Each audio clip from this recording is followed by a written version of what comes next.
be. And we're going to start the night like this. I know what the caged bird feels, alas, when the sun is bright on, and we're going to start the night like this. When the sun is bright on the upland slopes, when the wind stirs soft through the springing grass, and the river flows like a stream of glass. When the first bird sings, and the first bud opes, and the faint perfume from its chalice steals, I know what the caged bird feels.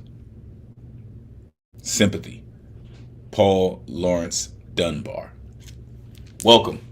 Welcome, artists and family. You know what it is. Finally, Thursday night has come back. Pull up a Zoom box, grab a microphone, and get comfortable. It's about to go down.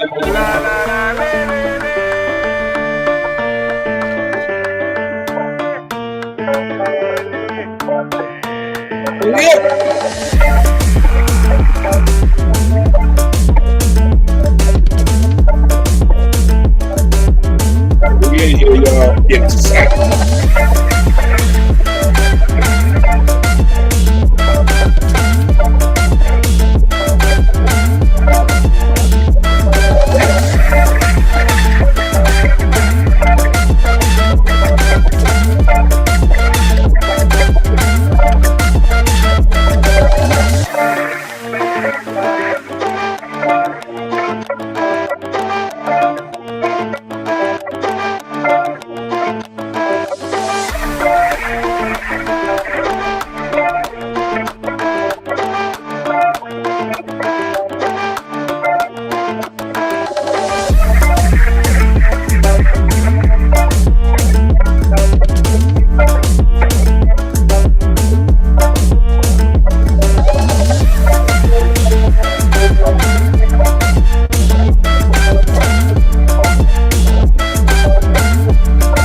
And welcome to the online open mic presented by the legendary New Eurekan Poets Cafe.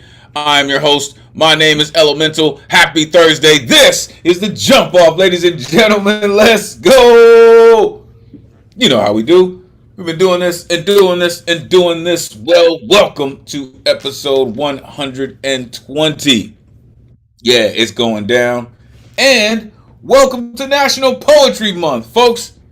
April is one of the best months of the year, and I'm not just saying that because it's my birthday. I'm just saying birthday month, rather. I'm just saying it because we all get a chance to really dig into our craft, really dig into our passion, and enjoy all of the syllables of poetry.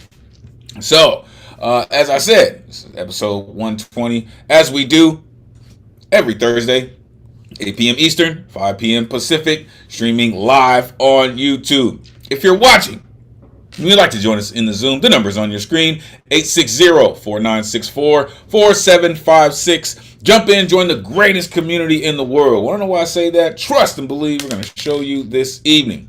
We do this week after week thanks to some dedicated folks who pay these bills. So we would like to thank the New York City Department of Cultural Affairs, Bloomberg Philanthropies, the Howard Gilman Foundation, and New York State Council on the Arts for hosting these free online events.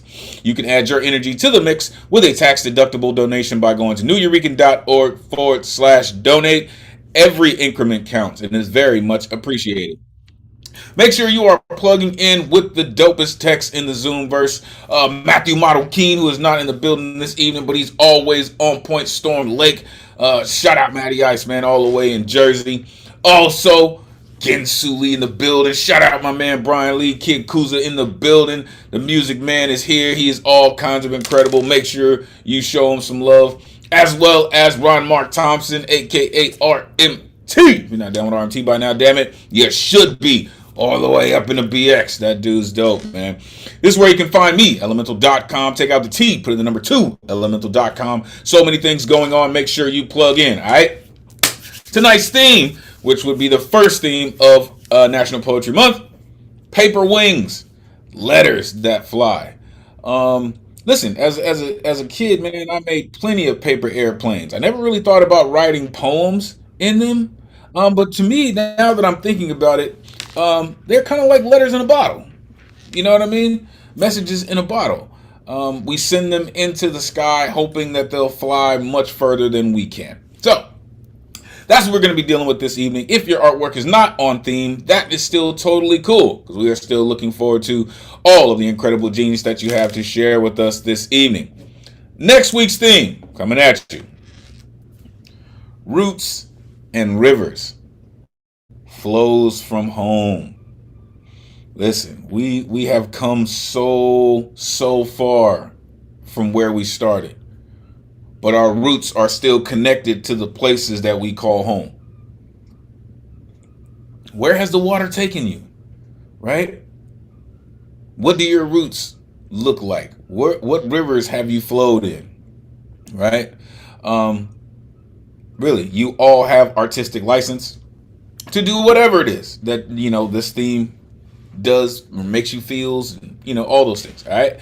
Here's a look at the upcoming themes that we'll be dealing with this National Poetry Month. I hope everyone finds something to dig into. Personally, this is my 12th year taking on the 30 for 30 challenge. If you don't know what that is, National Poetry Month, 30 for 30 is writing a poem every single day in April.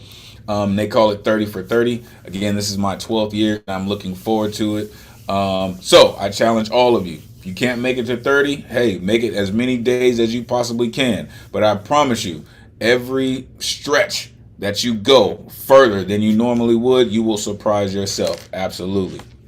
All right, let's get to the rules so we can get to the artistry this evening. Artists, turn your cameras on. We are trying to simulate a live open mic stage as much as possible. Plus, we love to see all the beautiful exuberance that goes into your artistic performance.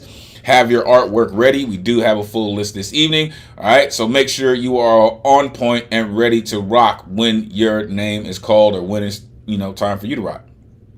Artists, you have 4 minutes to rock plus a 30-second grace period. All right. And we're doing this just to make sure that everyone gets the same time, right?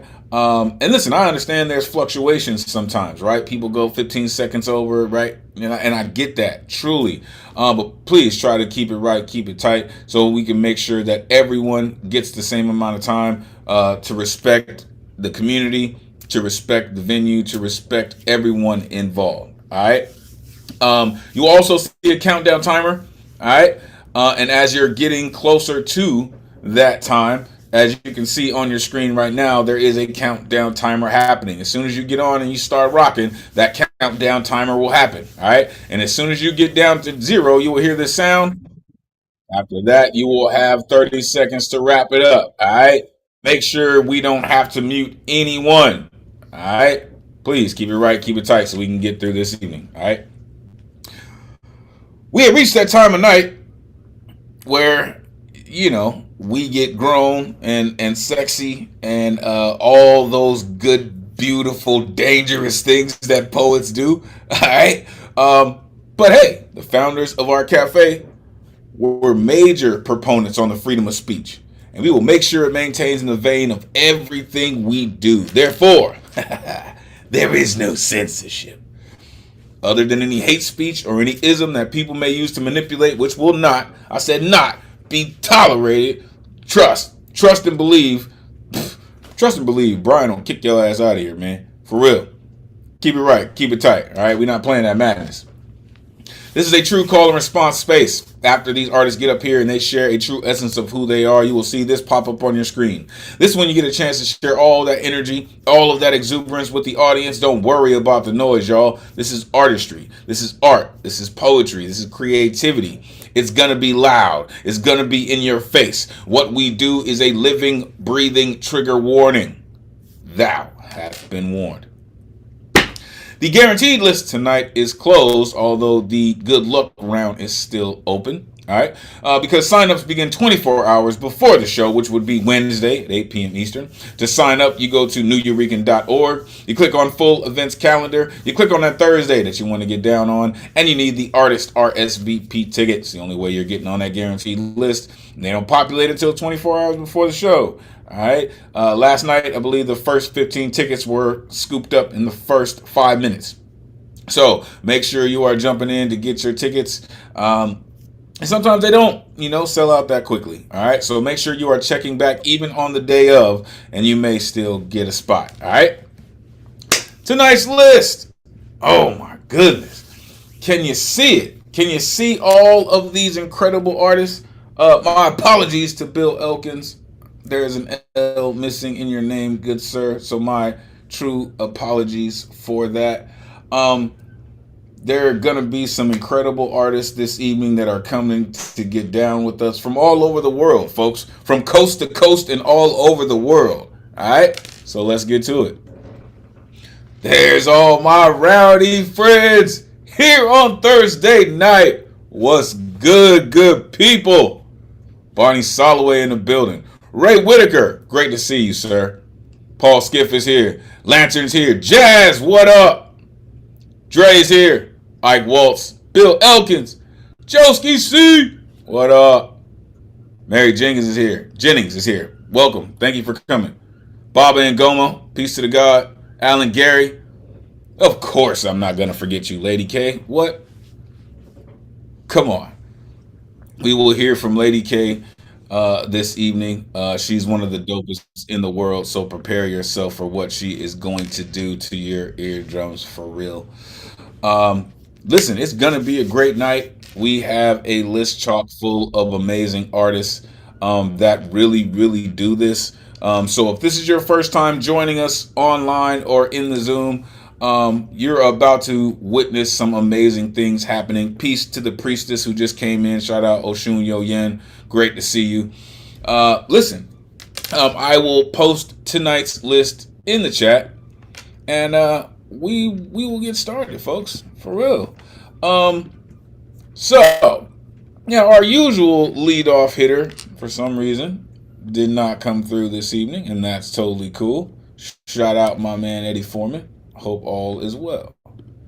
However, let me tell you about tonight's leadoff hitter. This gentleman right here, he just has such a way with words. He has the radio-ready voice. He has put it all together, and he's always ready to rock it. I love his writing style. I love his word choices. He just writes the kind of poetry that just sticks to your bones. A la Mr. Chicken Soup himself, the one and only Alan Gary in the building. Come on, man. Let these folks know where they can find you. Great to see you as always, sir. Please, take it away. Set it off this evening. Let's go. Thank you, Elemental. Friends, you can follow me on my Alan Gary Facebook page. Paper Wings, Letters That Fly is our theme. Here's a piece I've had the pleasure of performing at various venues quite some time ago, premiering tonight for you, my friends. My letters which soar. This is called Rain. What do you see when you look at me? A child in need, or the man I have become, able to climb mountains, capable in life, simplistic facade or enigmatic replication of your perception of creation manifested by some god? I own my shit, so my shit shall not own me. I contain worthiness, my life contains apostrophes, the stars have my back, the universe fears my acts. Buried in silence, I wake up acutely asphyxiated, anxiety rhyming and ruminating, but I rise to heights, contemplating, fumigating how to get by, out of my head, alleviating pain instead. Meditation, forecasting, precipitation, enveloping my senses. I know best defenses to weather my storms, protect myself from deviations to my norms. Abbreviations to the vessel of contradictions that I am, all that and more, just to keep sane in the heart of the heat or eye of the rain. Word.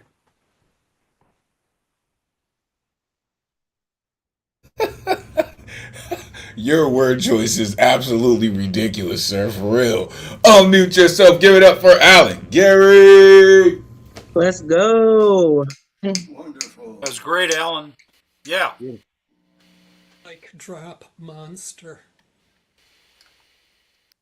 For sure. Listen, man, I just really love how you always dig into these themes, and how you mention them right at the top of your poems. You mention them, to let people know, like, yo, this is where I'm going. You said the man I have become, and a lot of times people will always look back at the boy you were, at the child that you were, at the person that you once were. But you mentioned the man that I've become, and that's important. I own my shit, so my shit don't own me. Like, I love that. I love that right there, for real. I rise to heights, right? Abbreviations to the vessel I am. Like, I really, really dig that. Like, that could be an entire manuscript, for real. Just think about that. You're amazing, sir, with what you do. Thank you for continuing to share it with us. All right, Starship is underway, y'all, for real. And we're going to dig into it this evening. So the next two people on the list are not in the room yet. We will make space for them. We will make sure that they have their time. But for now, we are going to go all the way out to the Pacific Northwest to this incredible gentleman. He's just a creative genius. Whether he has his instrument strapped on or not, his voice, I still believe, is one of his strongest instruments. I love his style. I love the way that he does what he does. And I know the world is crazy right now, right? Agent Orange was on the screen a couple of nights ago, if not last night, talking some way out things, maybe from the side of here or maybe from down here. But we are about to get our week put into balance, because just this gentleman, he does it for real. The one and only Joeski Sea in the building. Come on, Joeski, let these folks know where they can find you. It is great to see you as always, sir. Please, take it away. Hey, Elemental. Coming through? Like a rock star, Joeski. Take it away. Okay. This is a haiku I wrote today about Trump's speech last night. It's called The Speech. Prehistoric rage bombed them back to the Stone Age. Threats of a caveman.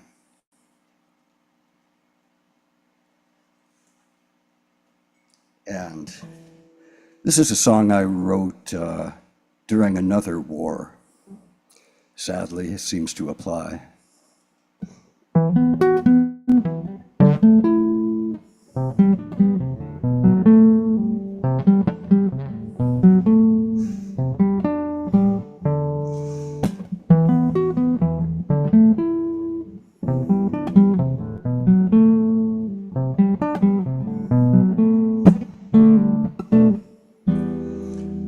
Send to the slaughter our sons and our daughters, hands on their joysticks, eyes open wide, in a land that is burning, the gun barrels turning. Who'll be returning, and who will decide? Eye for an eye, tooth for tooth. How can we sacrifice innocent youth? Hope's a mirage, shimmers on sand. War can't bring peace to this suffering, suffering land.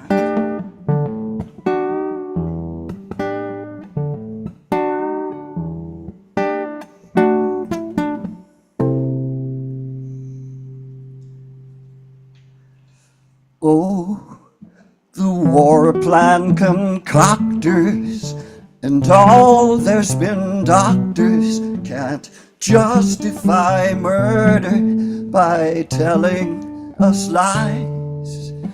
Desert of oil, ocean of greed.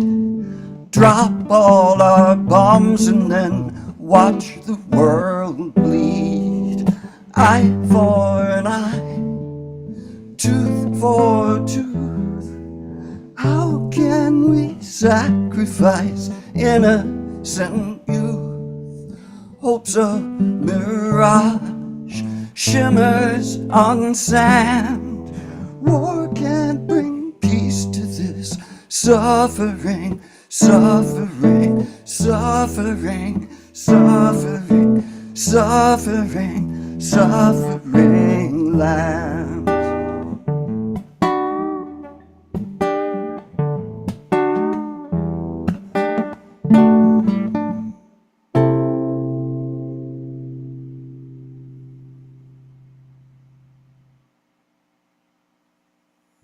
Man, I told y'all, this dude is just a lyrical genius for real. Unmute yourself. Give it up for Joeski Sea. Hi, Joeski. And it's so good to hear you play. So good. Thank you. Yeah, And like, right. Yeah, that opening bar was fire. I love that. and like we always say, the smoothness of your voice brings a lot of solace, even though your words are very important. So thank you. Yeah, Joeski, I really like the guitar work.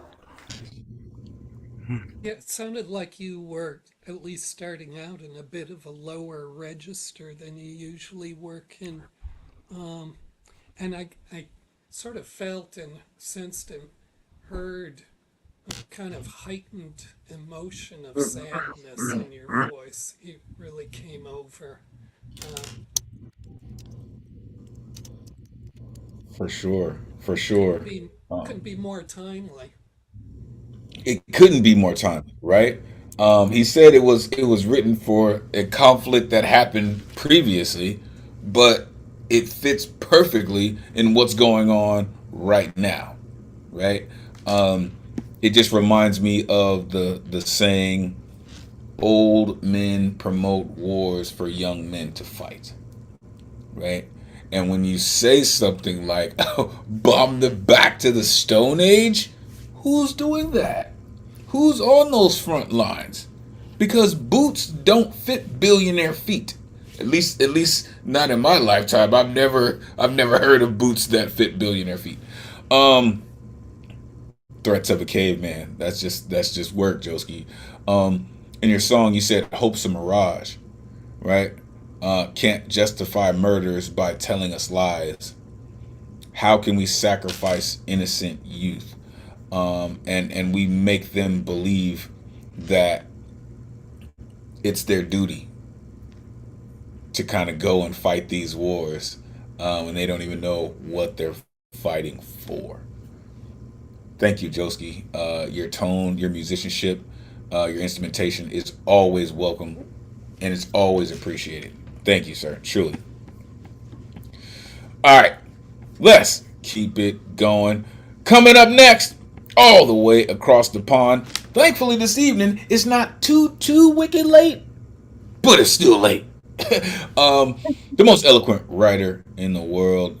This gentleman just has, like I like to say, this gentleman and Love have a thing going on, like Billy Paul and Mrs. Jones. He really does, and he does it just exceptionally well. The one and only Lantern Carrier in the building. Come on, Lantern, let these folks know where they can find you. Great to see you as always, brother. Please take it away. I danced to a melody of words since childhood. Shakespeare whispered bars in my sleep. Man alluring my fingers into a calligraphy of strokes. I dream an easel upon which been chained the bewildered smart Mona with immaculate splendor. Was intuitive child, flying to love's dawn, that a wing fully until I was 30 years old. Young, joyful, and daring, I soared like paper wings on errant flights. My butterfly fluttered like kites of tiny villages dancing in the wind. I learned wisdom from the words of Rumi. It says, Your wound is the place where the light enters you. Marvel at the passion in Mareveras' written bars saying, only a wounded lover understands the agony of my plight when fire rages in my soul. I told her Nancy stories beneath breeze of whistling willows and coconut palm, heard clarion call of sage Vivanandas, arise, awake, stop till the goal is reached. Mom told her how Eastern Indian freedom fighters' speech gave them the intensity to break their chains with impunity. The hot sun found me liming bridges, whistling señoritas, or dining food festivals with La Música y Bailar. My kite life rhythm came fully into being, swing my hips to the beat of calypso, as stirring Frederick Douglass's elements with words. Like mad bull or paper wings of the kite, I sung and danced amongst the clouds with leathers, resonating melodies of No Woman, No Cry, of the maestro Marley. My symphonies are a wondrous mix of canaries and nightingales. My life finally soared across an ocean in search of music and the arts. I was soaked in the lyrics of Dylan, dreamt of my imagines with Lennon, whilst he played aria in my soul. I sat with Satmo, and an Ubuntu of voice and musical genius was so enthralled that love carried the paper wings on which I flew. Fettered to an emotive high, I became unsure of being a kite in case I start to carry its insecurity and guilt, pride like Icarus, for fear of sun not taking a liking my soaring, dumping me into the sea below. Yet letters like songbird can and do fly, relieving me of despair, healing my sorrows, and weaving closer to my trauma like an accidentally woven brocade of silk. Michael, Johanna, and the mystics Blake and Rumi played a significant part in my healing, and I began to see both light and shadow, a dance of love, to see the world in a grain of sand, and heaven in a wildflower, hold divinity in the palm of my hand, and eternity in an hour. Now I'm flying like a mindful butterfly again, an elegant paper moth, alchemized by the master weaver, metamorphosed into a soaring phoenix, flying the wings of infinity. I can Martins, have a dream, soaring over the mountains, transforming the hearts of humans, ascending the poise, gracefulness of Aretha singing, respect. I take inspiration, the power of liberates Maya Angelou, and I rise to ascend the glories of love. The Lantern Carrier. Thank you. Man, like I've heard people talk of love and speak of love, but you just do it in a masterful way. It's uncanny. Unmute yourself. Give it up for Lantern Carrier. Hey, Thank you. Thank you. thank you. Really great, Lantern. Thank you. I was always into your, this tone of voice you use in a lot of your work, which I'm going to characterize as a kind of brotherly wake up tone, kind of calling people to notice these things you're pointing out. And it serves what you do so well. Right. Like if there was a tone, if love had a certain frequency to its voice, it would probably sound like Lantern Carrier. Right? Because you speak of it with such reverence. It's such a mutual respect, right? That love has for you. Right? People can speak of love, but if love doesn't love you back, and I know that's a song too, right? Loving somebody when somebody loves you back. I want to say that was Barry White, possibly. But when you do something like that, when you speak of it in that way, you said it yourself, a dance of love. And that's really what happens in your poems. It is a dance of love. And you're just doing this, I don't know if forbidden, because it's just beautiful and it's just always in your face.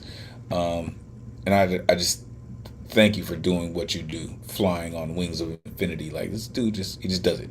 Thank you, Lantern. Truly appreciate you.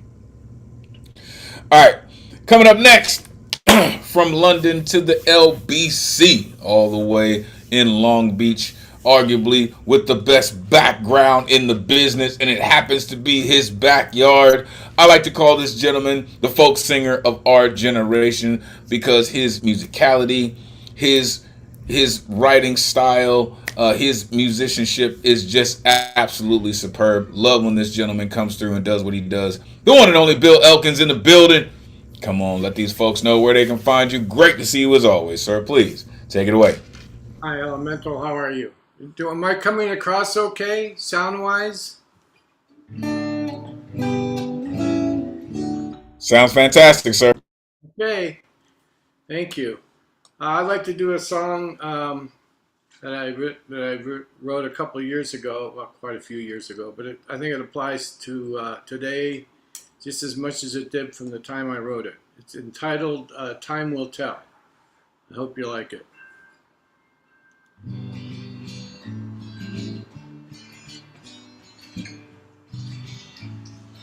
Time Will Tell.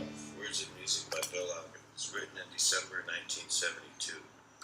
1, 2. Hold on. Okay.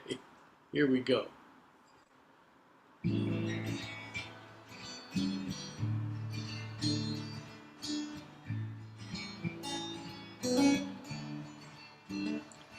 We learn more about life with each rotation around the sun.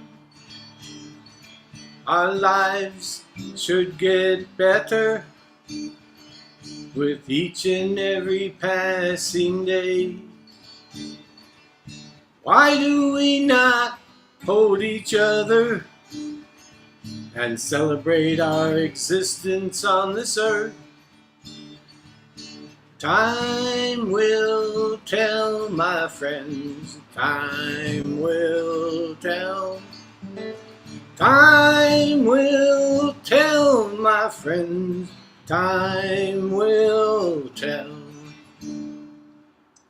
Our homeless struggle on the streets, seeking shelter from the storm. While many of us say addiction and mental illness is their norm, what will it take to learn that united we stand and divided we fall? Time will tell, my friend, time will tell. Time will tell, my friend, time will tell. Young girl with baby begs for food, and we look the other way. Old man cries for help, we hear but we walk away. We become narcissistic rogues, oblivious to those in need. We no longer see the forest for the trees and seem to have no empathy.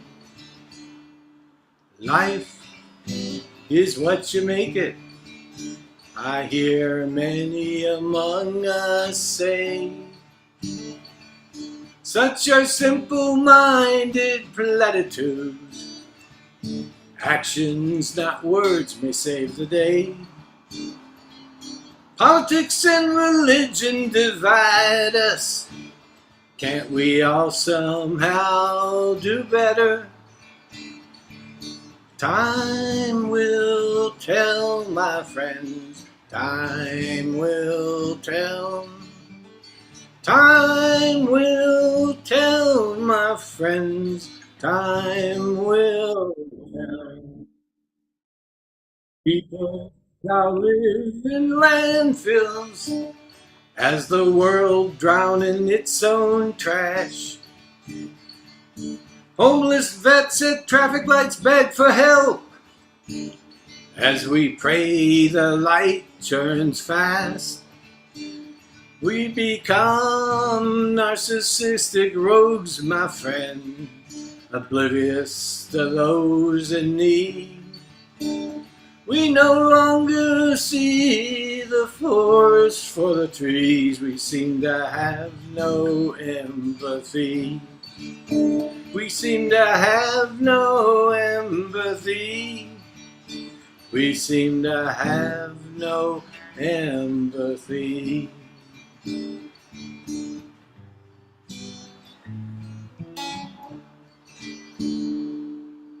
Thank you, everybody. Such powerful word work that you do, Bill. For real. Unmute yourself. Give it up for Bill. Elkins. Hi, Bill. Beautiful. Thank you. Thank you. Yeah, why don't we embrace each other? That really struck me, one of your first lines. Yeah. Right. Oblivious to those in need. Right. Hoping the light turns. Oh, man. Man. Just. And listen, I'm one of those. I'll say I'm guilty. Sure I am. Right? Because I don't necessarily feel good when I don't have something to give. When I know that I've benefited, especially from vets, I've benefited from their sacrifice. Right? So it's important. It's important to not be oblivious. It's important to see our fellow human beings.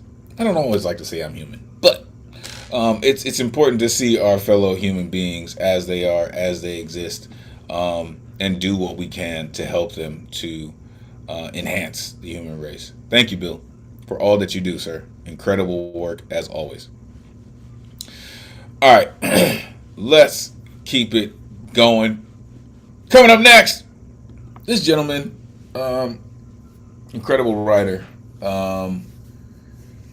He just, I like to call him the Earth Spirit. And he puts in the work, right? He is the author of The Impromptu of Love of Music. He is the author of Animals and The Tavern on Old Log Cabin Road. This gentleman continues to put in the type of work that poetry can appreciate. The one and only Ray Whitaker in the building. Come on, Ray, let these folks know where they can find you. Great to see you as always. Please, take it away. Thanks for that introduction. I really appreciate your words. It's really good to be here. I work with a lot of different poets from a lot of different places, but I'm just an old Southern boy. So this next piece is called The Highway, and it's in Southern speak. He had a long, long way to go, seemingly an endless road stretching out in front, stretching out behind, even has been over already, and something is seen like in the rearview mirror, where like you went by it too fast to really get what you saw. It crossed your mind to turn around and go back and inspect that. There are birds arising around it, big birds, dark feathers, and bald heads. Them are the first birds seen for miles in this journey. Keeping driving the road, going by a motor, humming scenery, a blur. No roadkill will keep progress down. The urgent need to work with another important past event.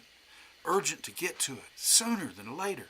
Thinking about that woman with her big blue beautiful eyes and soft brown hair. The miles continue to stretch out behind you as if needing to create distance away.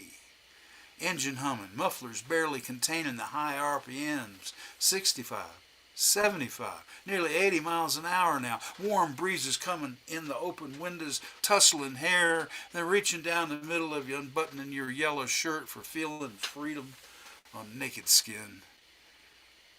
I was going to the crossroads, where minds meet. There decisions are made to go with, to flow with, turning right or maybe left. No turn signals on, undecided upon arriving.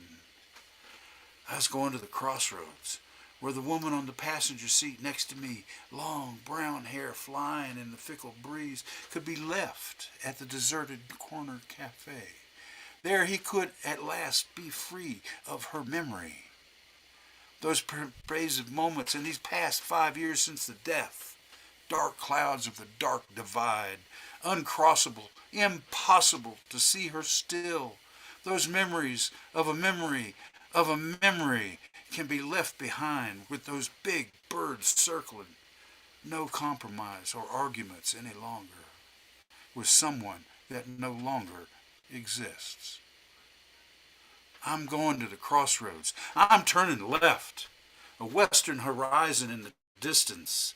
There, a solitary white cloud and a clear blue sky. Thank you.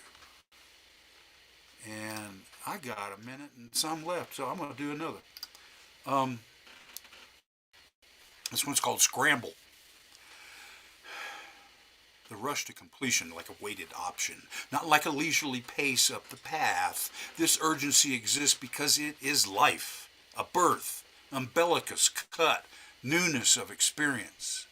Not sure if that's the proper English word for this determined rush to save a life in an emergency room. Nurses, respiratory therapists, docs, waiting in the crowded space around the gurney.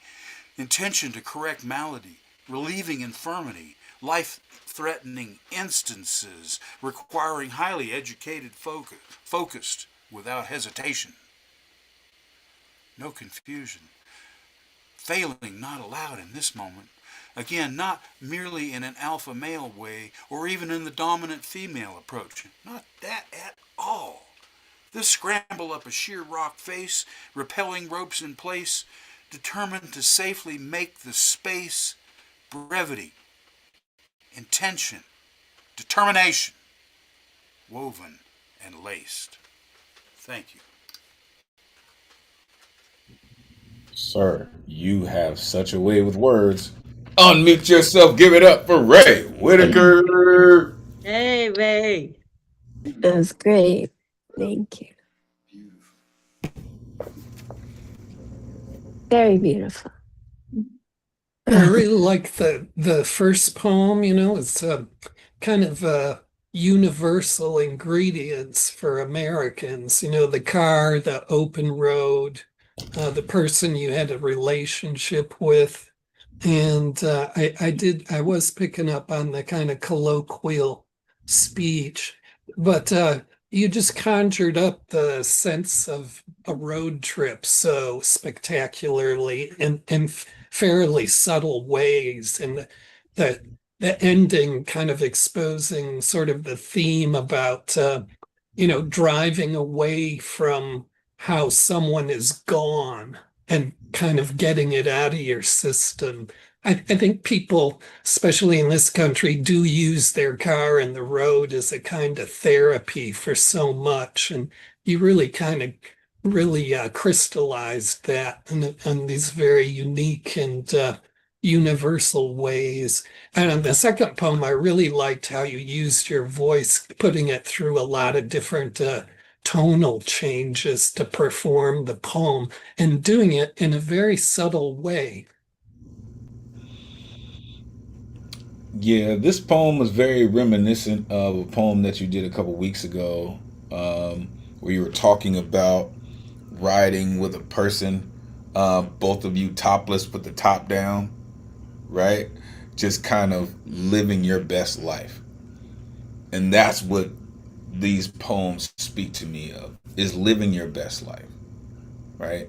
No matter what goes on, no matter what happens, what's going on around you, you can live your best life. Because listen, the open road is always calling, right? And if you jump on it, there are experiences that are just waiting to happen. So thank you for that. This is why I call this cat the Earth Spirit, right? Even if it's where the rubber meets the road, he is still speaking life into the earth, for the earth. Thank you for that. Really. Make sure you plug in with all things Ray Whitaker. That gentleman's incredible. Appreciate you, sir. All right. Let's keep it going. Coming up next, this incredible artist speaks for so many. She is really the epitome of finding your voice when someone thought they could silence you forever, but then turning your whisper into a roar that the world can hear. Love it. The one and only Sam Harty in the building.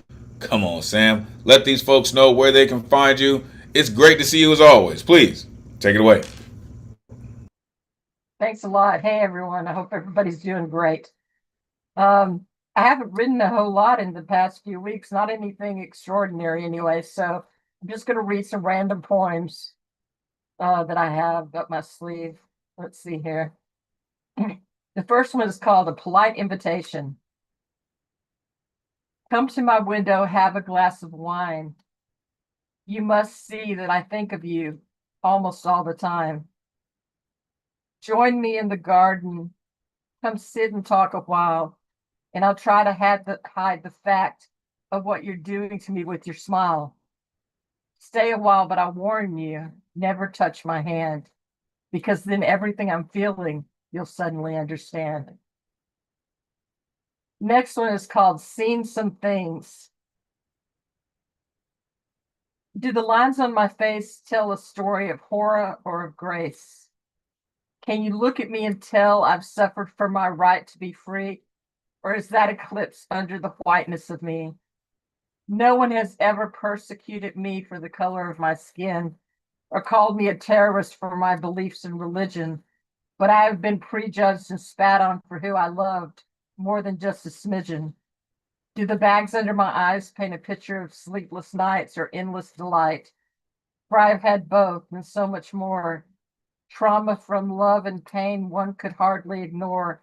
But since trauma is the hidden plague, if I smile, it becomes vague and unnoticed by all, because they think you're not really badly hurt unless they see you fall. Do my wrinkled hands paint a picture of days full of strife, or do they show the gentle touch of loved ones held tight? I've loved and lost and loved again, had deep kisses that I thought would never end, and stab wounds that may never heal. But one thing's for certain, my life has been real. Do my wet eyes tell you if I'm happy or sad? Do you imagine my life to be good or bad? I've spent many lifetimes worrying about death and taxes, like most people do, but I've also carried guilt, regret, and traumatic moments. Fact is, I've wanted to die a time or two. Does the frown on my face tell you I'm ready to throw my life away or grant myself a stay? I've had foreign adventures, kisses on ferry boats, written poetry I considered masterpieces, and what that denotes. But I have lived good, but what that denotes, I have lived good and bad, most importantly survived, bled ink, partied, and most of all, I've thrived. And I've been close to giving up more than a few times. But now I take life day by day, paint my hours with rhymes, and enjoy the rest of my life one moment at a time. And yep, I still have enough time. I have what they call it, ABCDrin. It's where each line starts with like A, B, C, D. Okay.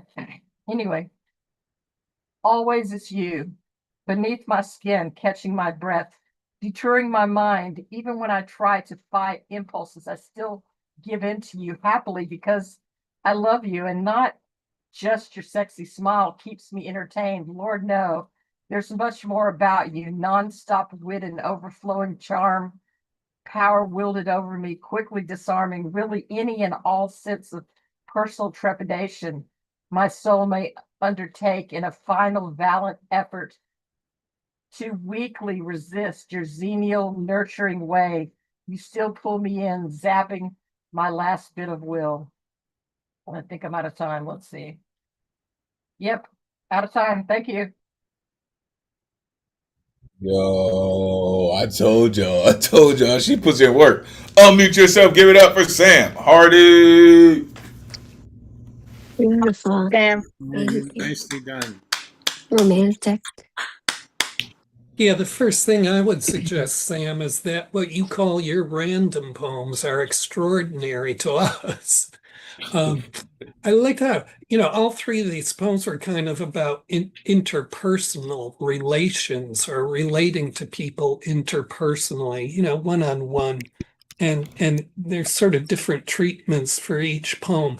The first poem I really liked because there was this bit of magic going on at the end where you finally talk about the touch, the feeling of touching somebody, but you bring it up through its omission of, it doesn't happen, but you make that feeling occur by talking about how it doesn't happen. And I thought that was really kind of magical. And the second poem, I think, was dealing with a lot of universal things, especially, our questions about how do we appear to others? And that's a question we kind of unconsciously are always asking the other person, whether we say so or not. But hey, listen, your random poems are extraordinary. For real.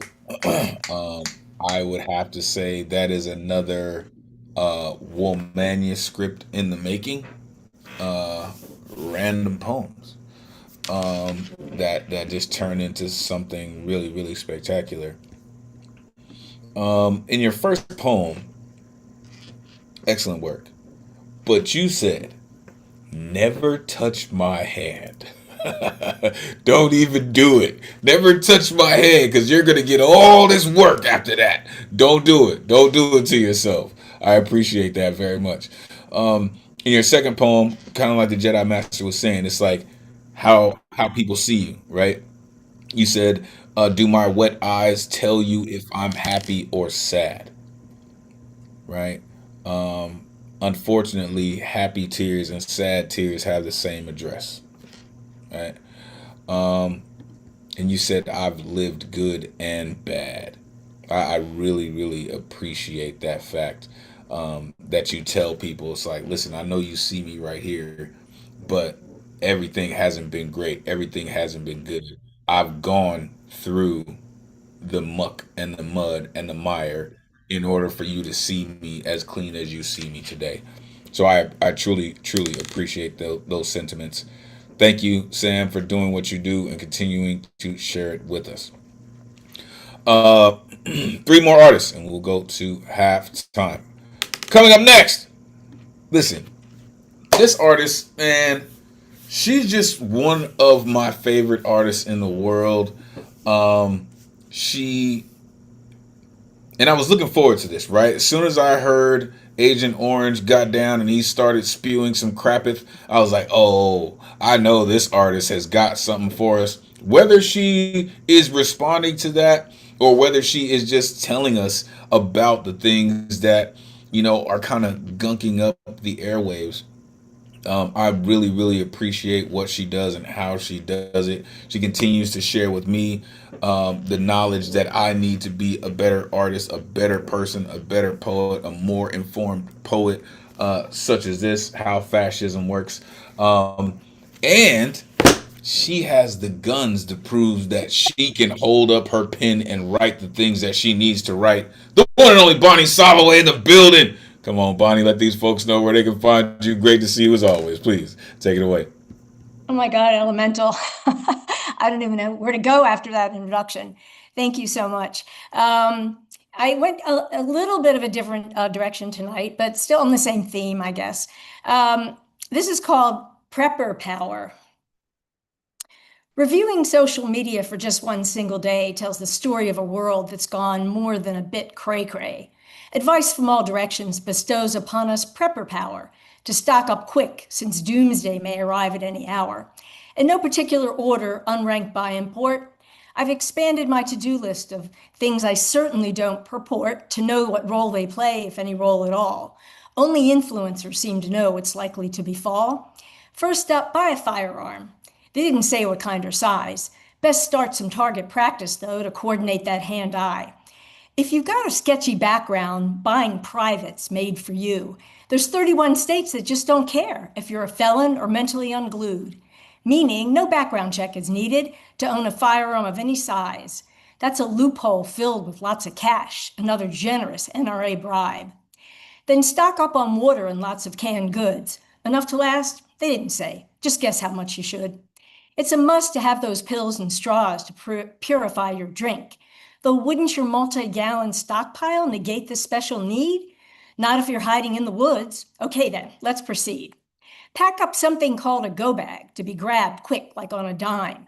Bring a satellite phone and power bank in case you're gone a while. A hand crank radio and walkie-talkies will also be just fine. Of course, after you've bought those walkie-talkies to speak with family far and wide, you discover they ping the same towers your cell service provides. When and if those two go down, well, you made another unwise buy. What about your supplements and all your facial creams? Don't forget your sunglasses and gummies so you can sleep. Grab a couple book talk books and SPF sunblock. Packing for an apocalypse is harder than you thought. Oh, and that bright orange insulated camping blanket that folds into a 3x5-inch square. And if there's still some room, a beach towel and a backpack chair. You've been eyeing all those gas masks. Should they go on the list? If this involves nuclear fallout and your bunker's not built yet, experts say a gas mask won't do much, so either way, you'll likely end up dead. If this becomes a nuclear holocaust, civilizations will collapse, although the after effects of what's called a nuclear winter could finally give global warming the axe. With where the world appears to be heading, some days a direct hit seems far preferred. Another tiny silver lining, no funeral costs incurred. So to those dedicated hardcore preppers who think they might be ready but want to make absolutely sure, best check those algorithm feeds before stepping out the door. Tomorrow's a brand new day. Preppers are bound to need some more. Thank you. They made a whole show on that. They called it Doomsday Preppers. You know what I mean? And Bonnie just came with the whole work for you, for real. Unmute yourself. Give it up for Bonnie. Solloway. All right, Bonnie, yeah. That was awesome. Very good. That was great. Right on the money. That was really good. You just poke fun at people who take themselves too seriously. Exactly. And I have to confess, I bought the walkie-talkies, but I returned them because I found out that they're meaningless, but it looked like, oh my God, you could talk to someone in Europe. So I fell for it myself. So it was one of the reasons I had to go after them. Well, I really like this because, you're taking to task this thing about how, prepping is about fear of the future. That's all it's about. But now it's been turned into a hobby. So it's the hobby of fear. And that's really kind of gross, in so many ways. And it's just going for the id, the most base kind of emotions that you can go for. And, people don't know and haven't looked around. This is a multi-billion-dollar industry. It's unbelievable. Yeah. It really is. Bonnie, I just wanted you to know the line that my tablet's rebooting, so I'm in Ngoma's computer. But anyway, that line you're talking about, what was it, 33 states don't care whether you're crazy or not? That was just, you are always a badass. Always. So I've been told. For sure. Listen, I just appreciate the fact that you went there with it, right? Because some people, will kind of dance around it and, maybe you should think about getting some water. Maybe you should think about these things. But the moment that you said, buy a firearm, it's like, regardless if you like it or not, regardless if you want it or not, you probably should, right? She said, I've expanded my to-do list, right? Packing for the apocalypse is harder than you thought. Oh my goodness, right? Like, who knows what you're gonna need? She mentioned sunblock, right? Don't forget the sardines. Make your own bread. She mentioned nuclear winter. I just really, really appreciate you going there with it, really, because they talk about what's going to happen over there, and we're going to do these things over there, and this is going to happen over there, and it's never going to touch us. Listen, if you continue to think like that, they have a whole show on a network called Fallout, and listen, it is exactly that, really. Don't pretend like it can't happen, because it can. Thank you, Bonnie, for doing what you do and continuing to share the knowledge with the people. I appreciate you very much. All right, 2 more, and we're going to go to halftime. Coming up next, yo, this artist right here, man, she's like a roll of the dice, right? But it's like a 32-sided die. Because what she comes up with is just right. It really is amazing. She does some really incredible work with digging into her language, digging into her lane. Right. She's one of these artists that don't sound like anyone else. I don't hear anyone else's style bleeding into hers, and she is very, very comfortable in her style, in her voice. I look forward to what she has to share with us every week. The one and only Dre in the building. Come on, let these folks know where they can find you. Great to see you as always. Please take it away. Hi, Dre.poetry on Insta. So stuck with the subject. And it's basically letters, like paper letters I would send to just versions of myself at different ages. I only got to 2, but so paper wings to versions of an Afro-Latina girl an adopted Afro-Latina girl and her invisible white youth. Dear girl, I don't recognize your face as mine. In photographs, I study you like artifact carbon dated to the future. Did I lose you in the bruised brain, or were you never given to me? I won't do what they did. I won't pack your throat with silence stuffed with their fear. You were never meant to be so tiny. You were cut down, laid neat as imported lawns measured to 1.25 inches by hired hands that looked like yours and held your history. Hands our white mother would not let inside to the bathroom, as if they were not human enough to need relief. White suburbia itches in your throat, PTA moms with heavy monolingual tongues vomit breath questions. Where do you come from? Their children already learning how to spit. You learn to dodge and shrink, to be unseen inside a body they won't stop looking at. They handed you a life like a jacket from Lost and Found. Wrong size, wrong name, smelling like a house you've never been inside. They said, wear it, be grateful. You grow slight on their version of truth. They tell you blood means nothing. As replaceable as the nannies who fed you home-flavored sunshine, played your other half in the rhythms of Down Down Baby, Miss Mary Mac, Shimmy Shimmy Cocoa Pop, while the white babies chew dirt, because how much more ourselves must we give to their faulty body parts? I know what they did to you.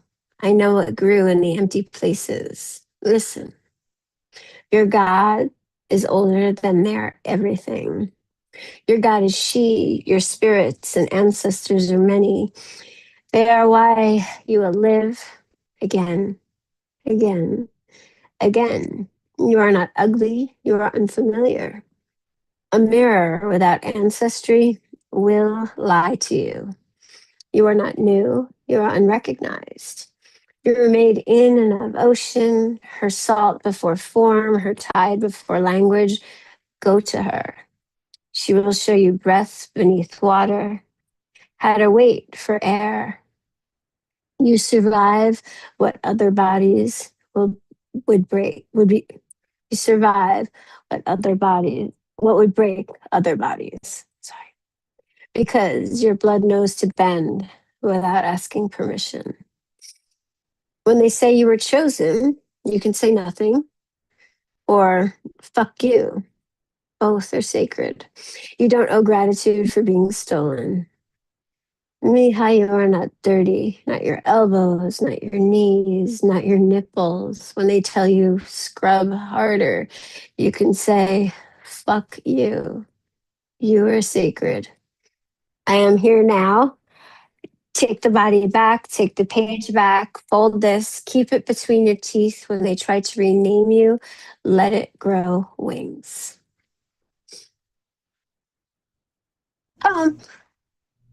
See, I tried to warn y'all before she started, right? Unmute yourself, give it up for Dre. That was amazing. I love that. That was so good.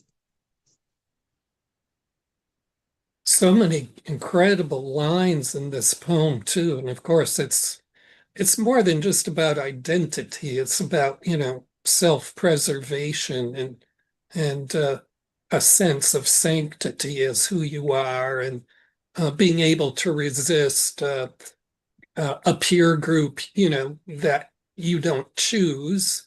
And just so many great lines. I mean, right away, I just identified with white suburbia itches in your throat, or your God is older than their everything. That kind of summed up the whole poem.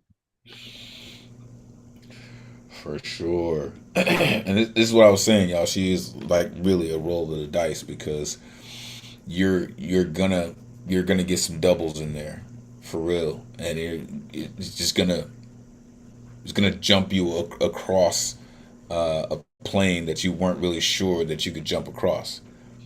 She said, "I won't pack your throat with silence. White suburbia itches in your throat." To be unseen in a body they won't stop looking at? Come on. You are not ugly. You are unfamiliar. Come on. Like put that on all kinds of stuff. Like, for real. You don't owe gratitude for being stolen.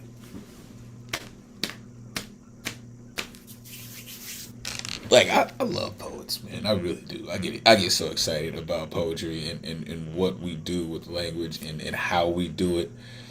And it's those kinds of lines that kind of step outside of poetry, right? And just kind of smack you in the face and say, "Oh no, this is reality," right? This is people, right? This is 100% word work.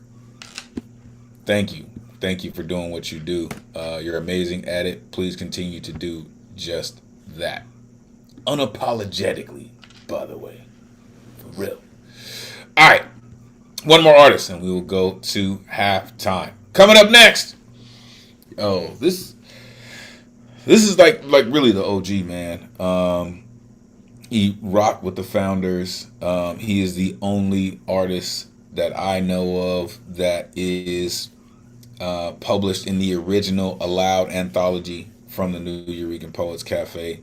The Jedi Master himself, our resident Gilgamesh, the one and only Paul Skiff in the building.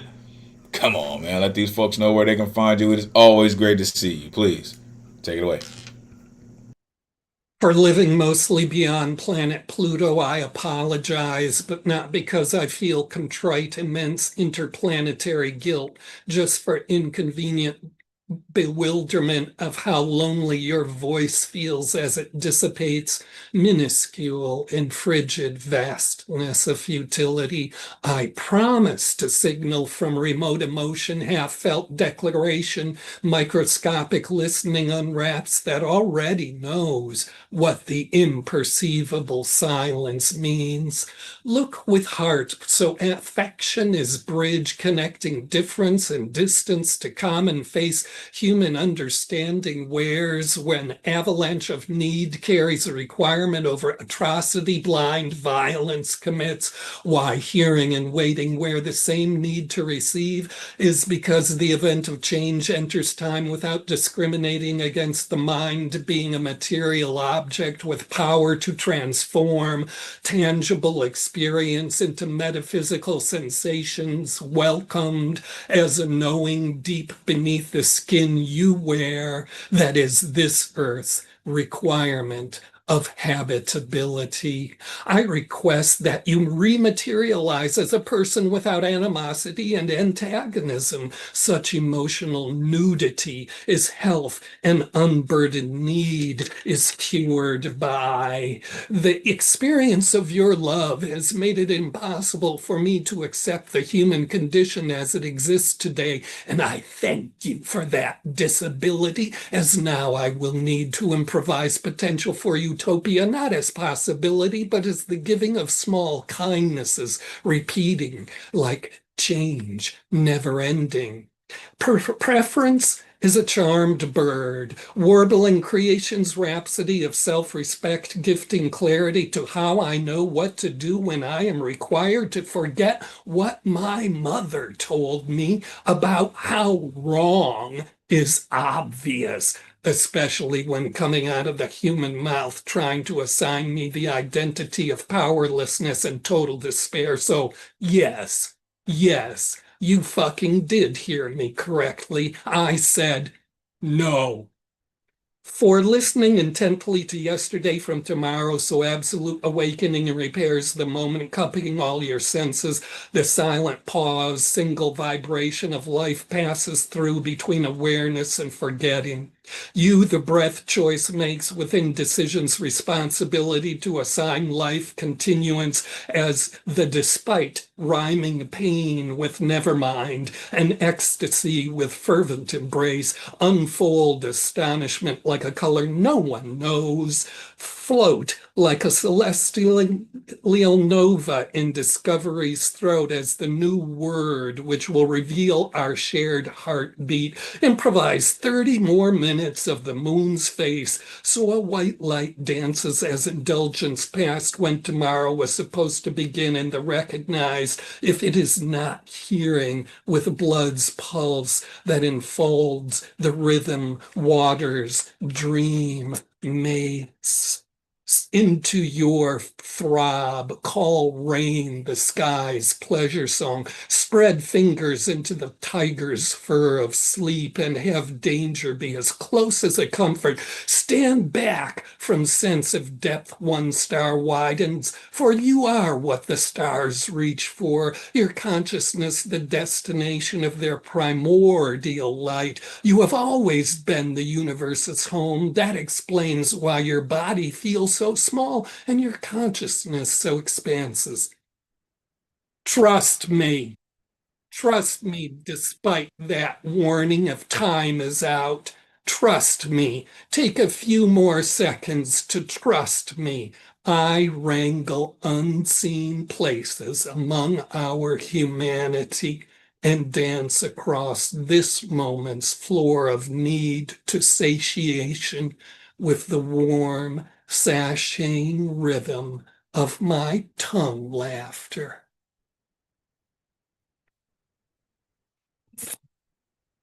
The tongue laughter, I was done before that, but the tongue laughter did me in. Unmute yourself, give it up for Paul. Skiff. Paul.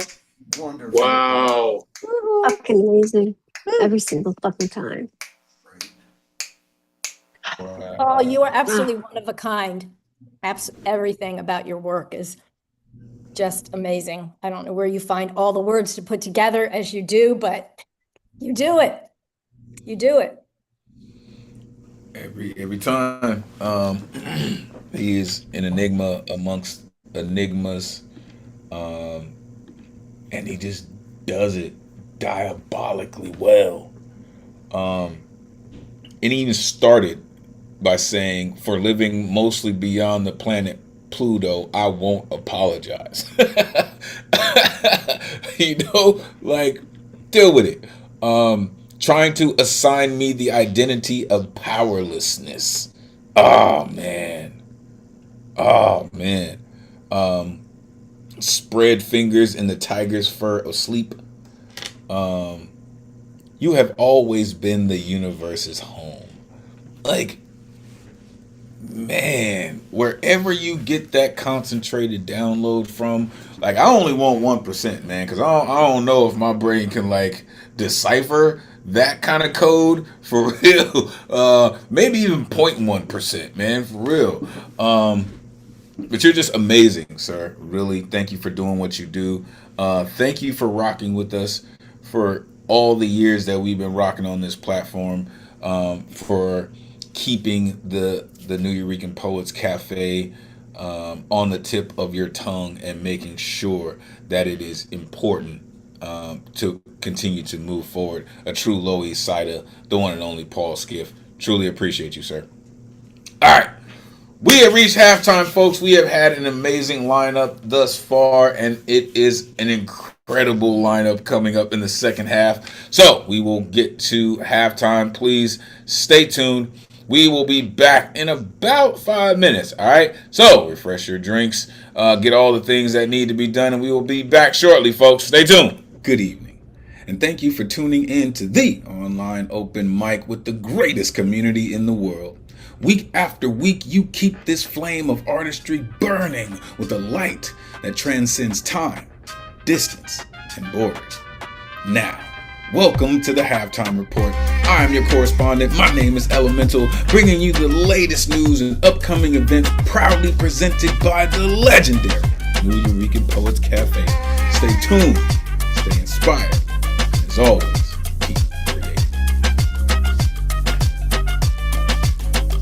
the New Eurekan Bowery Slam, happening every Monday at the Bowery Poetry Club in New York City, hosted by Luna Rosa and Jay Rose. Winner receives a $20 cash prize and a chance to compete in the final Friday Slam, occurring on the last Friday of the month at the Lower East Side Center at 7 p.m. Hosted by Matthew Marroquin and Paul Conqueso.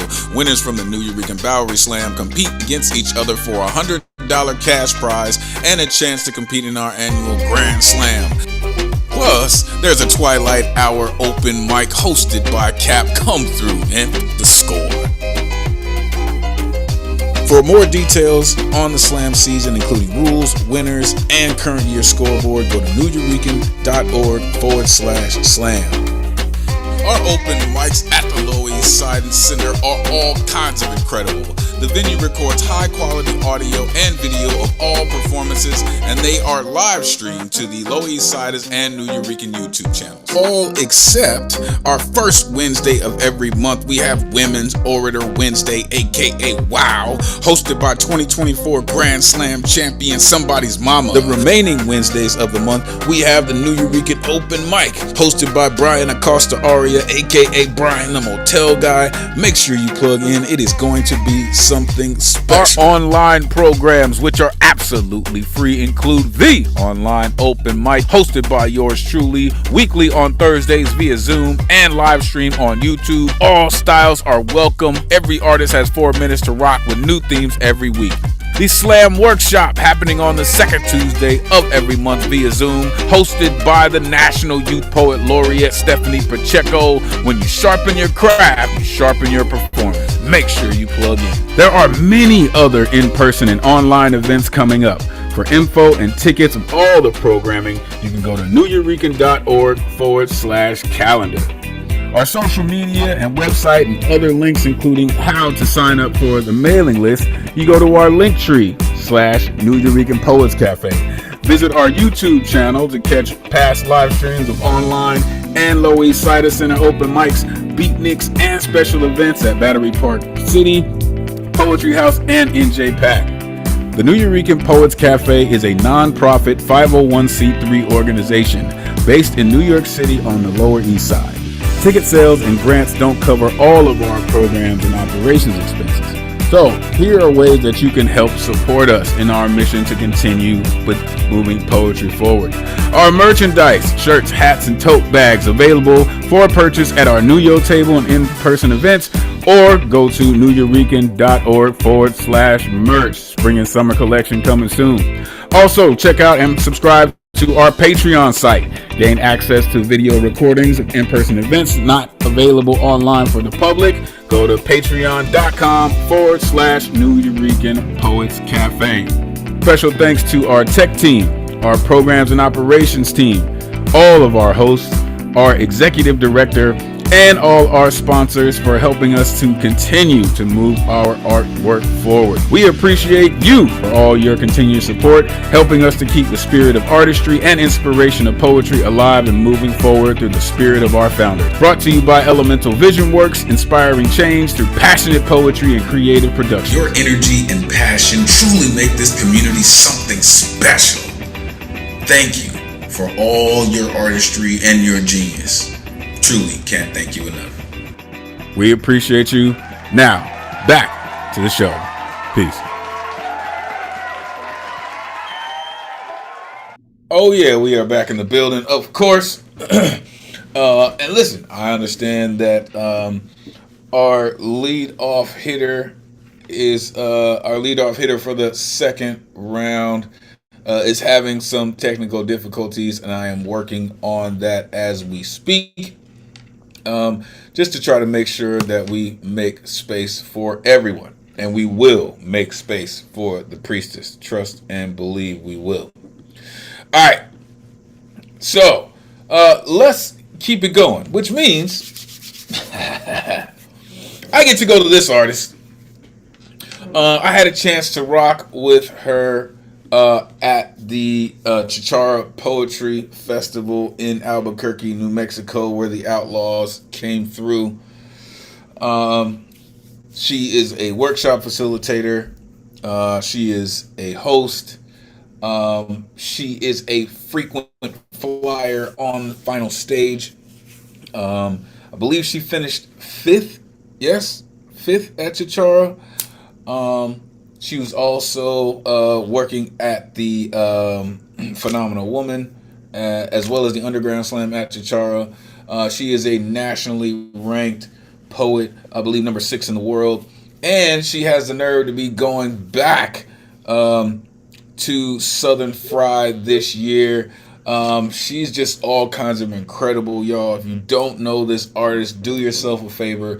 Plug in with her, follow her, because she's just that dope. Doing it only LadyK in the building. Come on, let these folks know where they can find you. Great to see you. Please, take it away. Hey, everybody. So my name is LadyK. I am out here in California.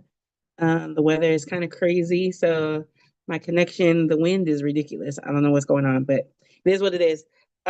You can follow me on all social media platforms at LadyK Poetry. I got some dope things coming up. We finally got the stream available for my one-woman show. So that will be dropping soon with all of the links to check it out. But I'm gonna get right into the poetry because I do have 2 pieces, so hopefully I can get through them. I try and follow the rules every once in a while, not often, but every once in a while. So I did do a poem for the theme, and I just wrote it, so bear with me. I haven't read through it, and I couldn't think of anything creative, so it's just called Paper Wings. I used to fold myself small, crease after crease, trying to make my edges easier to hold. But tonight, I turned those same hands into architects of flight. These wings made of unsent truths, late night realizations, and the courage I used to keep tucked in margins. Because somewhere between ink and ache, my words learned how to lift me, each sentence a feather. Each stanza, a stretch of sky. I built paper wings out of everything I was too afraid to say out loud. And somehow they remembered how to carry me anyway. I don't know how far they'll go, but I do know this. For the first time, I am not writing to be received. I am writing to be released. And that's that piece. Okay, so this second piece is actually one that has multiple versions. I did adapt it for a group piece, but this is the indie version of it. And it's called Outside the Physical. I believe people die 3 times. The first is easy to name. The body gives up, returns, its breath becomes a memory with a date attached. That's death number 1. The second is quieter. When the living archive of you closes, no witnesses remain. That's death number 2. The third is the cruelest. The final time your name is spoken with intention, love or resentment, gratitude or blame, it really doesn't matter. Silence is the real ending. That's death number 3. And as a poet, this math never leaves me because we are always asking, how will I be remembered? Will my words live on after the applause stops, the lights go out, and the room resets like I was never there? We hope we've left something behind strong enough to outlive the body. That's a line, a truth spoken into a mic, might keep our name warm in someone else's mouth. But what if I've already lived all 3 deaths? What if my body is still here, but hollowed out, more outline than presence? What if no one is holding me in active memory right now? I am an only child, no children of my own, no partner to pass my stories for it. So I start wondering about the distance between legacy and illusion. Is it unreasonable to believe words could survive me when bloodlines won't?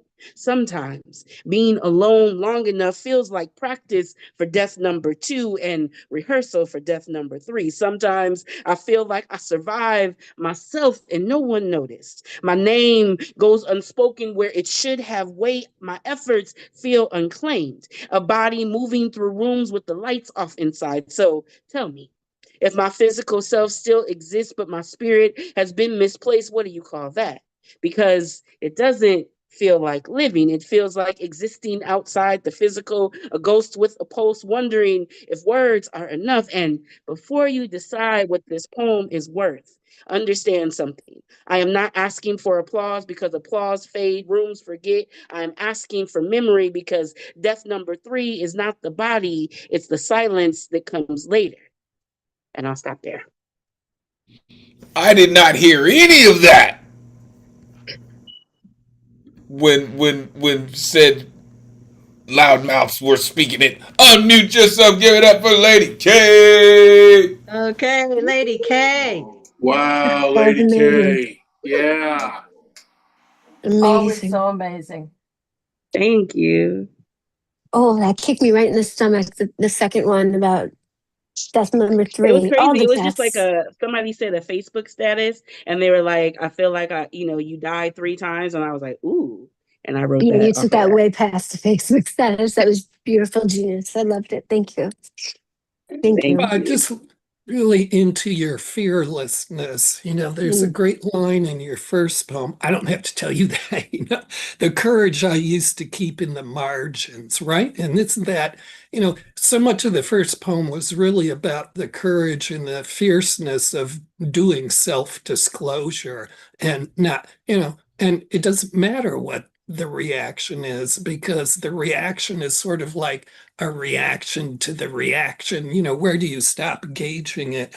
And the second poem I thought was cool because you were doing 2 things there. It was kind of running 2 tracks. It was this, you set it up as a poem about death, but then you did a little bit of sleight of hand, and it was also a poem about doing poems. And then you really kind of got into it near the end, the last third of the poem, and it really became a poem about uncertainty and about doesn't matter how much confidence you have or really how fierce you are. A lot of these questions are never going to be answered. And that's, speaks to you got to live it. You just got to go ahead and live it. And the answers may be an incentive that you follow through your life, but your life is the goal, not the answer.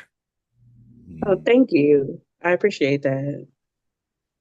So, Lady K, this is the poem that was adopted into a group piece on day 2, yes? Yes. Okay. Okay. Just making sure that my sentiment towards it was was on the money, and it was. Okay. So, um, for y'all who don't understand what I mean by that, this poem, right? She adopted it for a team, and they performed it during the poetry festival. Um, but this rendition came off very real, right? Very relatable, very understandable, and just fire. Like, what if I've already lived all 3 deaths? Why didn't I hear that? Just saying.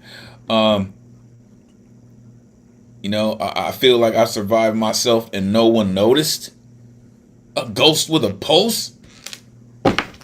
Where was I? Where was I when that one came? Why didn't I write that one? That's just an incredible piece of work. In your first poem, I love when poets come through and flex. This is new shit. I just happened to write it real quick. I know it's National Poetry Month, right? And the artists are getting their work on. You said trying to make my edges easier to hold. The courage I used to keep tucked in the margins. I really, really appreciate how poets learn how to extend metaphors, and then they lay out on them like they're sunbathing in metaphor. Like it's just ridiculous, man. Amazing work, Lady K. I look forward to all the incredible work that you do and will continue to do. Appreciate you for coming through and sharing it with us. Truly. All right. And yo, she's really like that in person. For real. Appreciate you. All right. Let's keep it going. Coming up next, I like to call this gentleman like the hardest working man in poetry. For real. He told me he's been alive for knocking on 90 years. And I still don't believe that. I still don't. He speaks multiple languages. He speaks poetry fluently.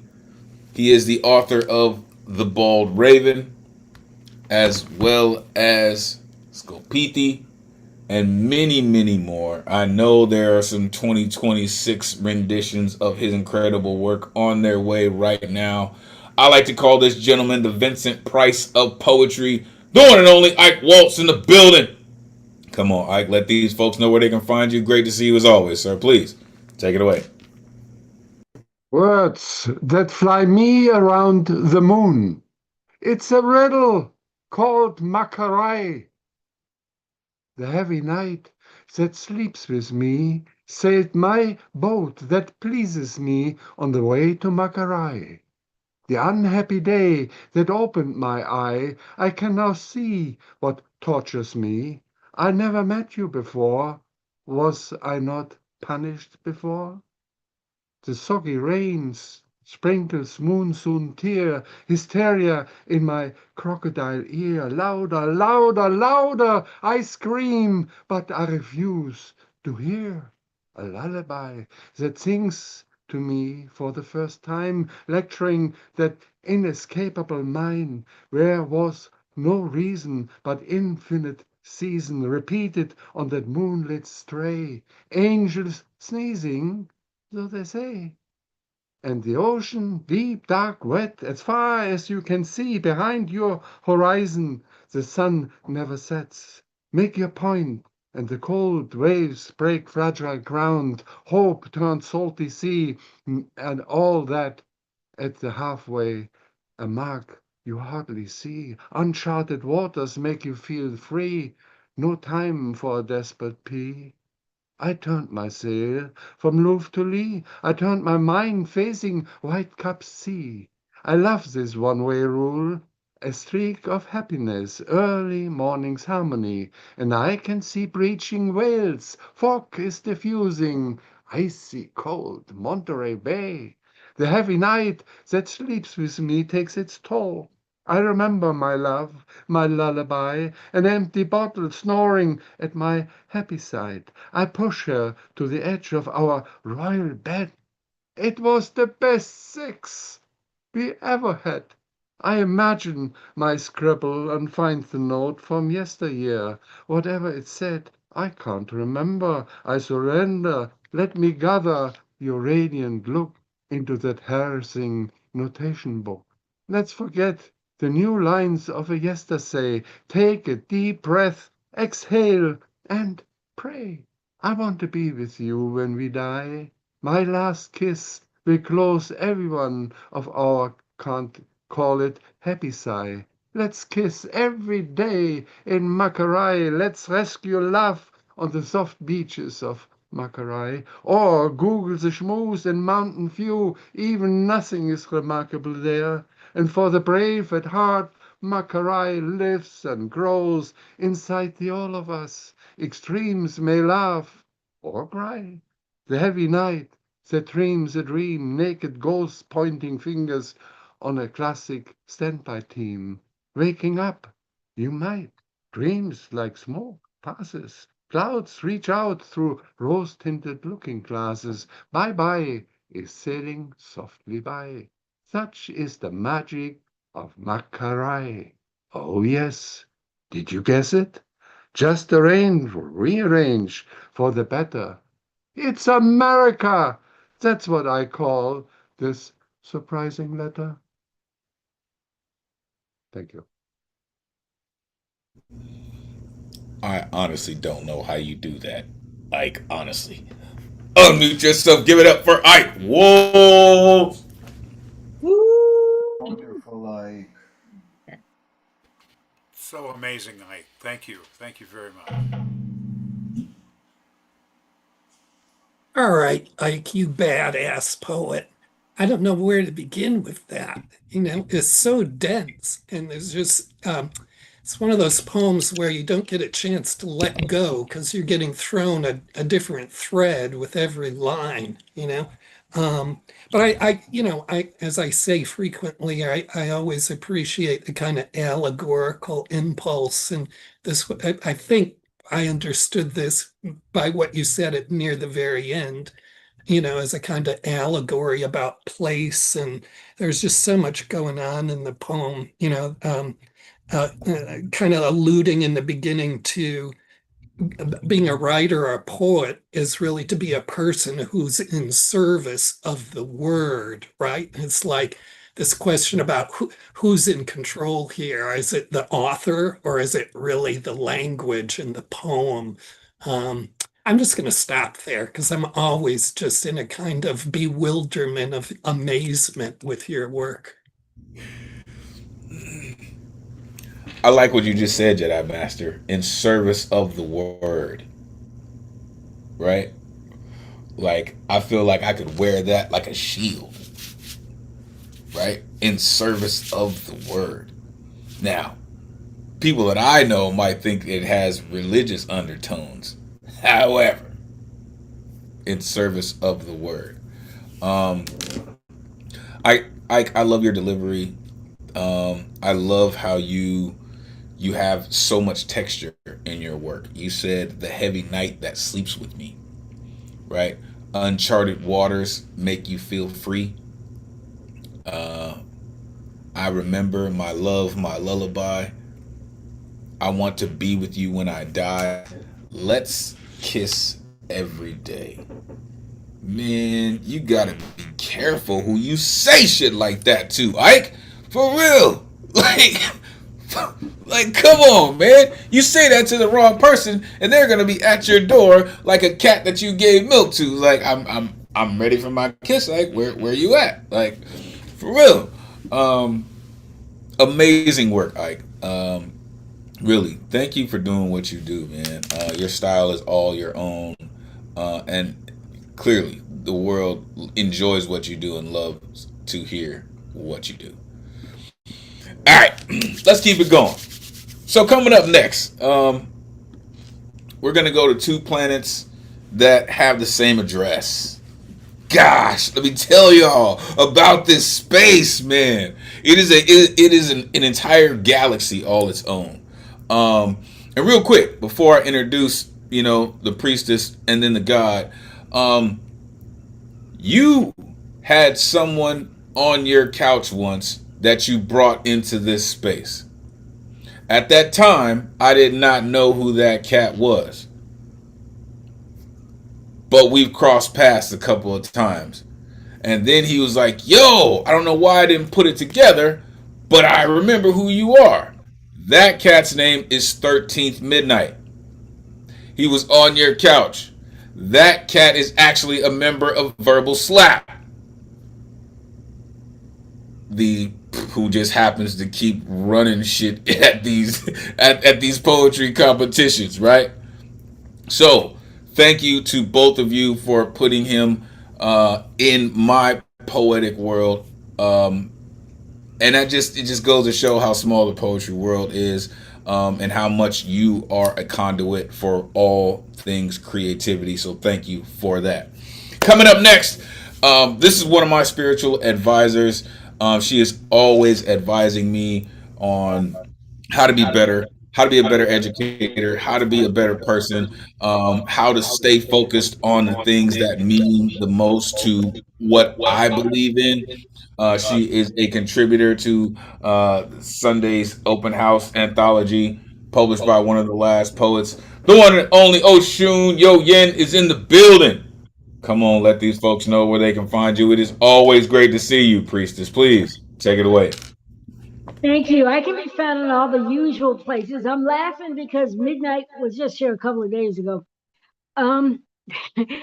Anyway, it's a 30-30. I haven't done the 30-30 in years. This year I'm doing it. I decided I was going to get disciplined and do it.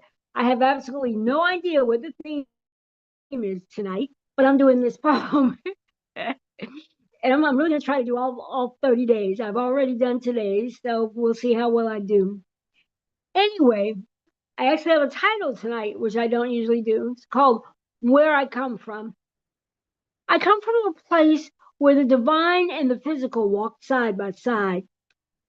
Seeing it is just a matter of opening my soul to its eternal presence. I come from a place where water marries spirit and all the rivers know all of my names. I come from stardust. The indigo space of my origin accepts the guiding light of the stars in the depths of my purple essence to resurrect the divine power of my origins within, to remind me of my sacred place in the community of all that exists. I come from a celestial family where we walk with the ancestors. Yes, they populate every cell of my being, speaking and guiding me in every breath I embrace in my lungs, in every downbeat, in every primal rhythm of my heart's cosmic home. I come from the unimaginably ancient landmass of Africa, the heart, womb, and sacrosanct beginnings of this planet's vibration in the universe. Those of us that know, move with, and give golden gratitude and rainbow appreciation to the divine one that created and eternally creates all that exists for the generous genius gift of its power made accessible in who we call the Orisha, Obasum, Loa, Nomo, Netaru, to learn and invoke and bless our lives with the infinite aspects of the divine one's countless expressions that are shared with us through our ancestral lines. We pass between the sheer curtains of every realm with a will, learning in spirit. These mystic portals uplift the solar light in our beings to give birth to the destiny of our genius. To give birth to the destiny of our genius? Really? Really? That's what you're gonna leave us with? Okay, fine. Unmute yourself, give it up for Osunyoyin. Thank you. That was fire. Thank you. Destiny of our genius. Wow. Wow. That one's gonna sit with me for a while to give birth to Yeah, the. I just want to thank you. You know, you're one of the creatures here, and I mean that in a very, um, praiseworthy way, who brings us lessons about relatedness. Because, so much of us here have the necessity to speak about alienation. And, you really make this space complete with what you do by talking about relatedness in the way you do. You and your co-conspirator here, Ngoma, you guys bring so much relatedness in, messages in your poems, and it really, really does ground this place and widens it and makes it complete. So I really just want to give you praise for that, and points for your great glasses too. I thank you for that. And one of the things that I learned, because I used to work for an airline, I traveled all over the world. I really learned that we are more alike in principle, doctrines aside, customs aside, but we are more alike in principle than we are different. And I love looking at how we are alike, everybody. Yeah, I hear that in your work a lot. And, we're more alike in just many different ways and how we relate to each other positively, and our foibles also. And those are important things to keep track of. It really spoken like a true educator that is trying to create balance in the world, right? To remind people that, and I'm stealing this from a video game, there is no knowledge that is not power, right? And if you choose to feed yourself with the right knowledge, you can go beyond what any oppressor says that you are, right? Or believes you to be. When you say where water marries spirit, like that's just remind me of my place in the sacred community, rainbow appreciation. Like, you're talking about universal aspects of this world that every person of faith can appreciate, can see, can embrace. And those things are kind of what remind us that there are more similarities in our human existence than differences, right? Like, come on now. Race is a social construct. I believe we all know that by now, right?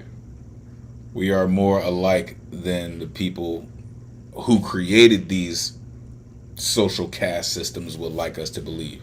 And I thank you for coming through and reminding us of those things. Truly appreciate you, Priestess. All right. So, coming up next, we're going to go down the hall and into the next room. Where listen, it is a plethora of instruments. There is a plethora of genius existing. I mean, from the front door to the back window, there is genius that exists, right? Like, the whole floor of the building is like, well, I guess we're just gonna have to deal with all this genius, right? All this magnificence, because it's spilling out, right? Listen. This gentleman, he continues to be an inspiration to me. I'm still learning from him. I consistently learn from him. He is also a contributor to Sunday's Open House anthology, published by one of the last poets. Shout out Apr-02-2026.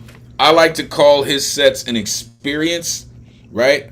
Because he came to do lots of things, but he did not come here to tap dance. The one and only Baba Ngoma in the building.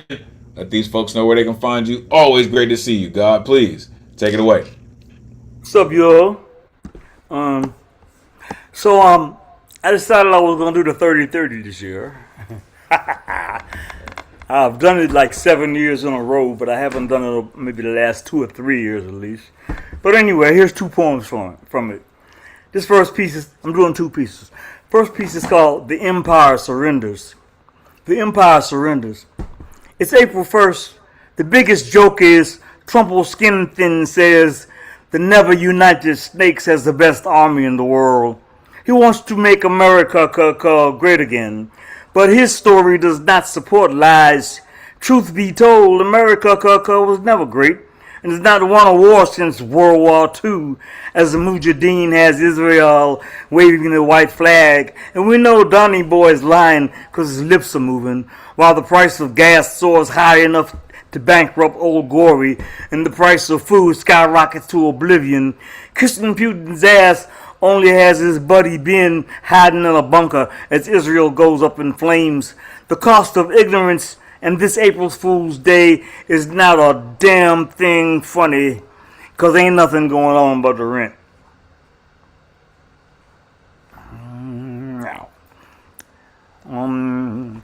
Next one is called,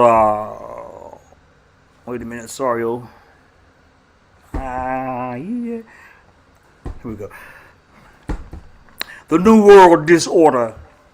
So, the Three Stooges, Donnie the Pervert and his lackeys, Just Dumb Vance and Lindsey Graham Cracker, the idiot savant, wants us to think we are winning the war, but an army that's not afraid to die will never be defeated, and there are 72 virgins on standby.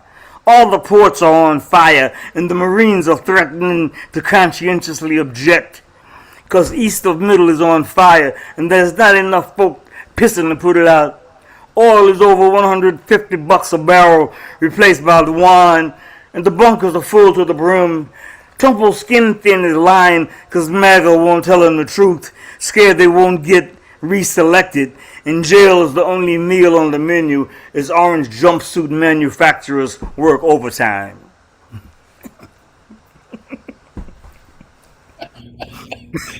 You are a bona fide shit starter, sir. just in case you didn't know that, I'm putting you on notice. Unmute yourself, give it up for Baba Ngoma. Wow, yeah. Yes, Baba.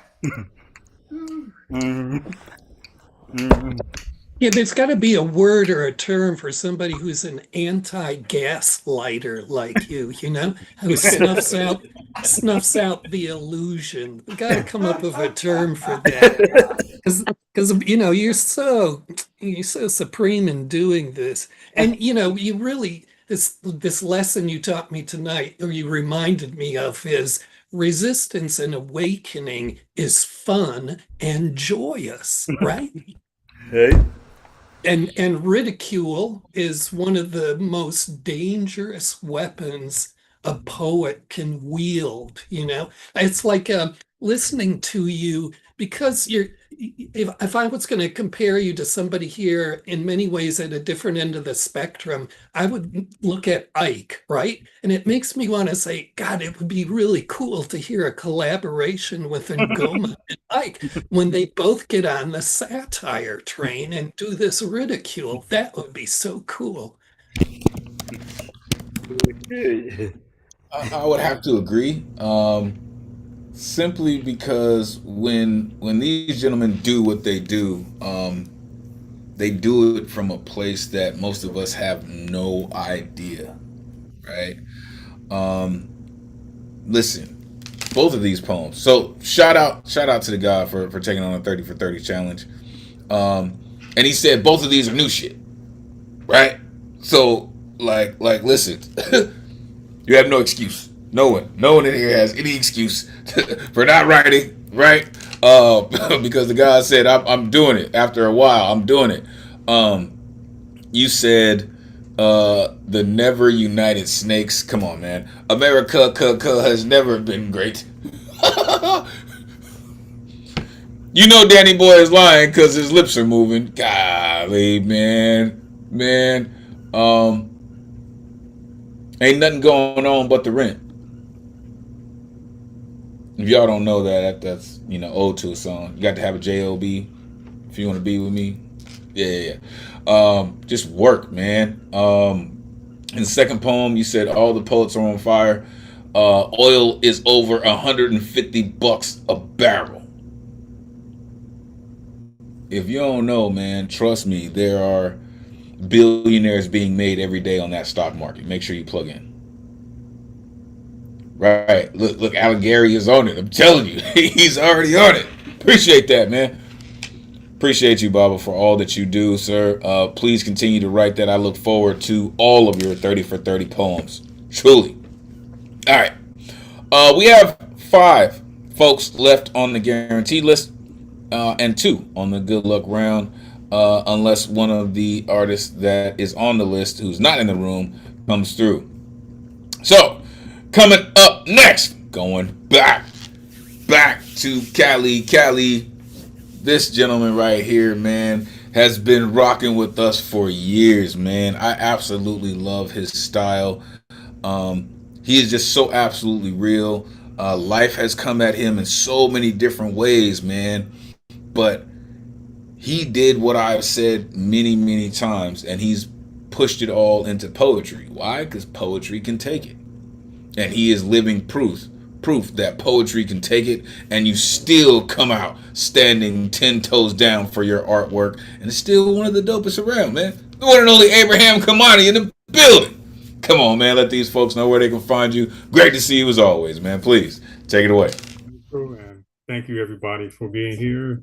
I enjoyed everything I've listened to so far.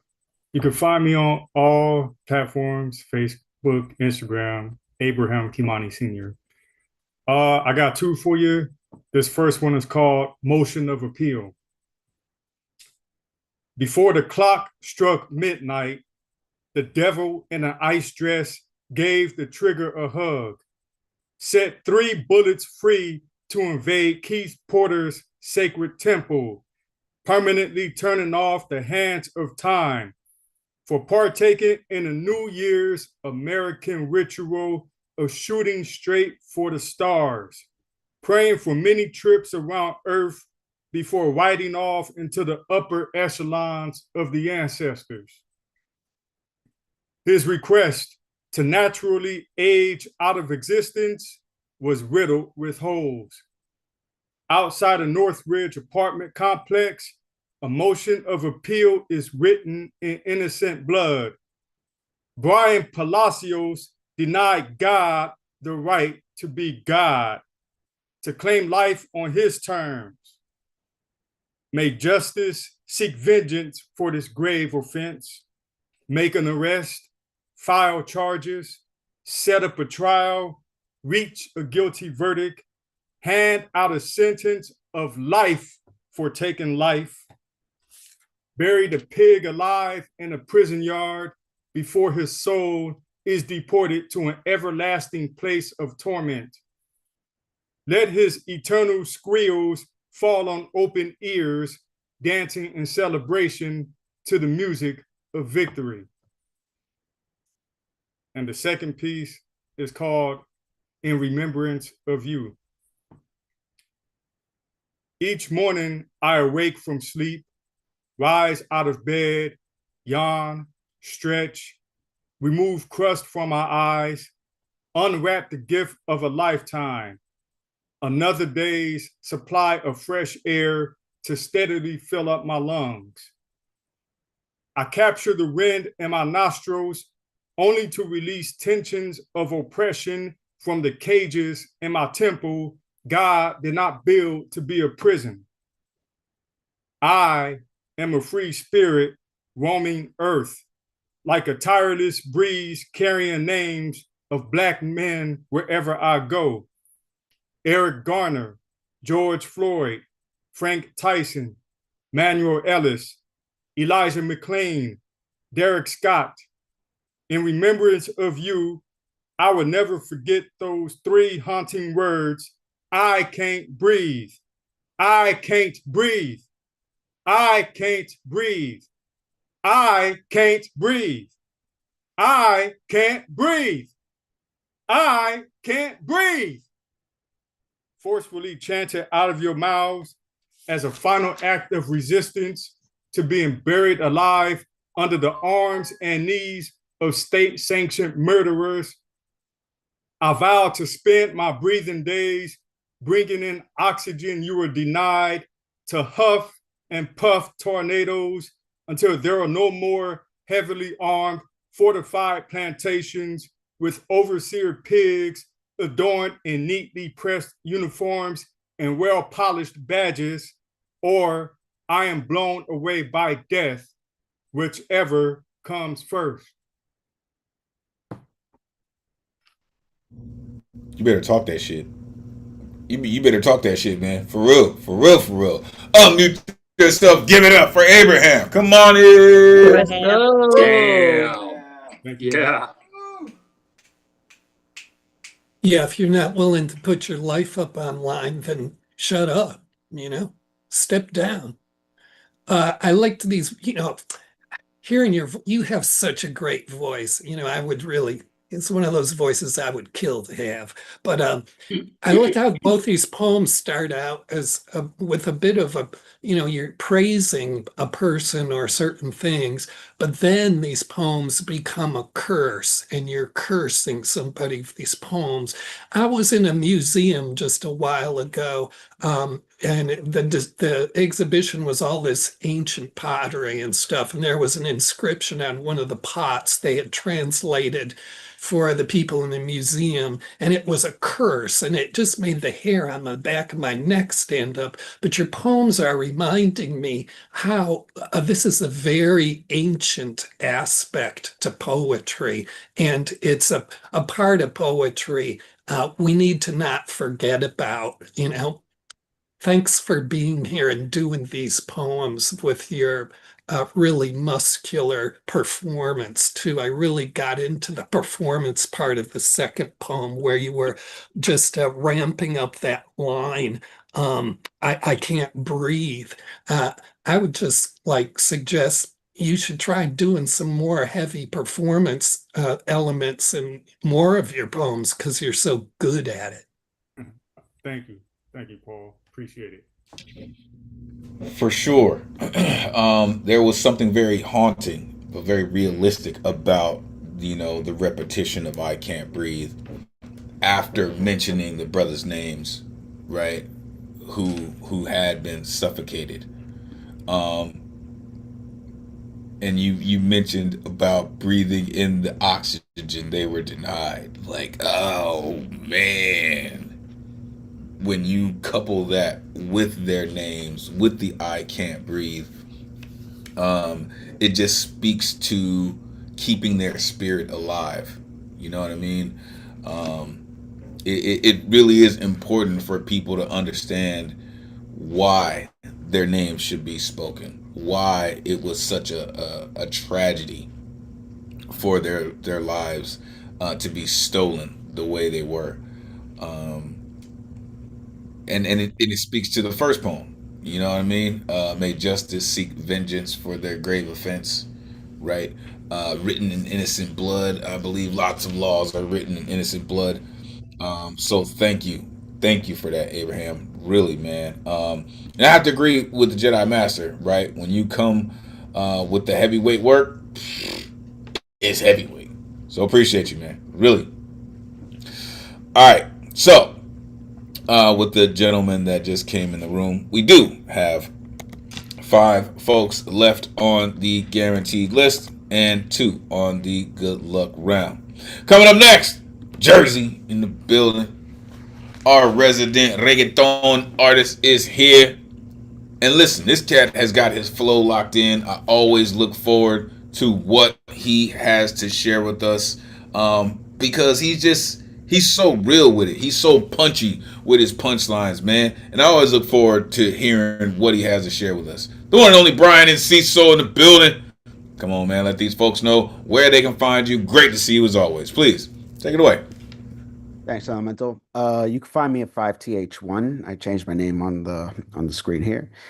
I'm gonna see if I can try to get 2 in. This first one I call is Views. Take a look at the view. From way up here, we can see the review. Everybody worrying too much, so be cool. In the end, it'll be the same for me and you. May the first the nurses help my mama get burnt. Dad always speculating what I could be doing on earth. And as we up and help love her, at first I was disturbed. Just came home from a place where I was never perturbed. It was too bright outside. Can I go back inside? Always cried while my parents searched for someplace new to reside. Couple months old, I can already sense how cold the world could be to anyone if you ain't too careful. Moved to 2 different apartments all within half a year. L&D made the best of it. Why here? Before we landed in the Quincy off 70th. J Heights, the neighborhood my origins be setting in. A New Yorker who was never meant to be. Only had 7 years before we moved west to Jersey. Never had a clue, assumed that this was all forever. Kept running around the streets till sunset with no sense of danger. Yeah, there was still a war happening, but I didn't care. Parents tried to shield me from it so I wouldn't be scared. There was a lot I didn't know, and they kept it that way. Played it off with a smile as if it was all okay. Kept the act all the way until moving day. Little me confused at the new home he got out of place. He could not tell me why I'd be leaving forever. Never had the chance to say goodbye before you left her.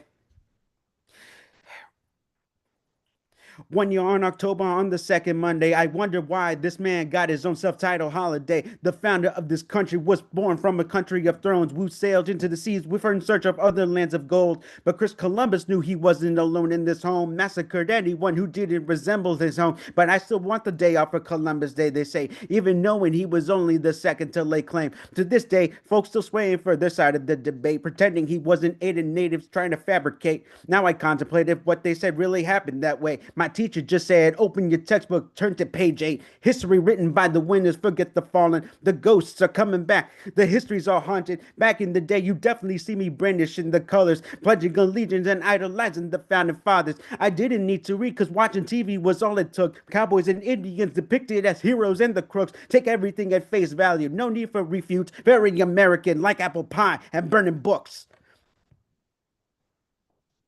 One September morning, it all changed without me knowing. The smoke in the sky gave me a deep sense of foreboding. Al-Qaeda now part of fourth grade vocabulary.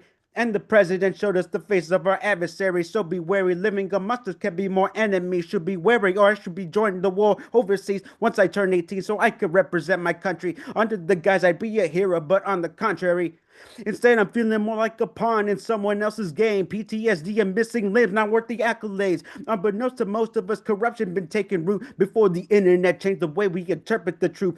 Years passed by, so many lies, no one batting an eye. So is it just I? Printed words I'm reading start telling me one thing. News broadcasts are telling me not, it's the opposite.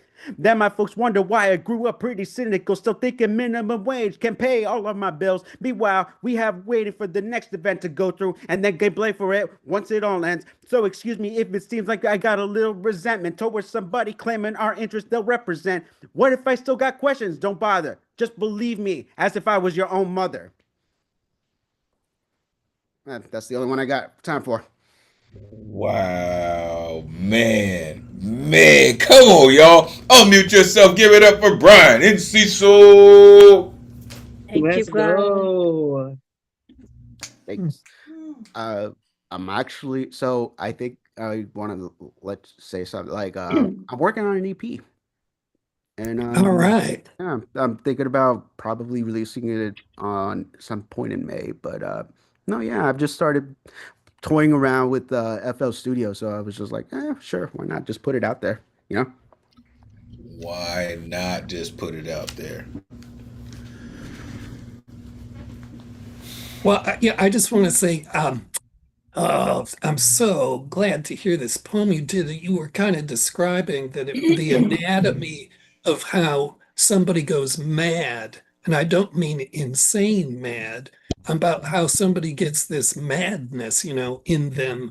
And it was really at once a kind of poignant narrative, but one full of this kind of madness that I just totally identify. When you talked about being so young and starting to feel disillusioned, because that's around the same time it started happening to me. And, I was a little kid in the 60s, and what they would put on your, nightly news was a lot more graphic then than what you will see now on the nightly news. And, I was a little kid seeing that shit, and I just really got totally mad, and it's never left me. So this poem I just so totally identified with just because of that. Thank you.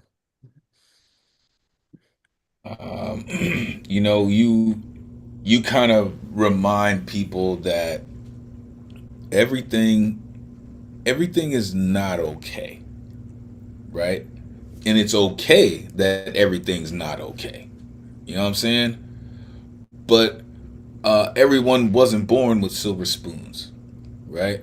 And I love the fact that you mentioned, your parents were trying to keep you from the work, right? They're trying to keep you kind of sheltered from the heavyweight things that they were dealing with. But even though, with all their work, it still filters down to you, right? And the beautiful part about that is now you get to express it, right? And now you have the words, you have the space, you have the platform to do just that. And you do it masterfully, right? Release that EP, man. Don't sit on it. Don't waste, don't hesitate. Don't waste any more time, man. Let that work rip. Let it fly, man. For real. And when it's done, when it's produced, bring it. Let us know where we can get it. And we'll definitely support it. Appreciate you for doing what you do, man. For real. Like, he said, forget the fallen. Like, it's very American, like apple pie burning books. Oh, yeah, man. All right.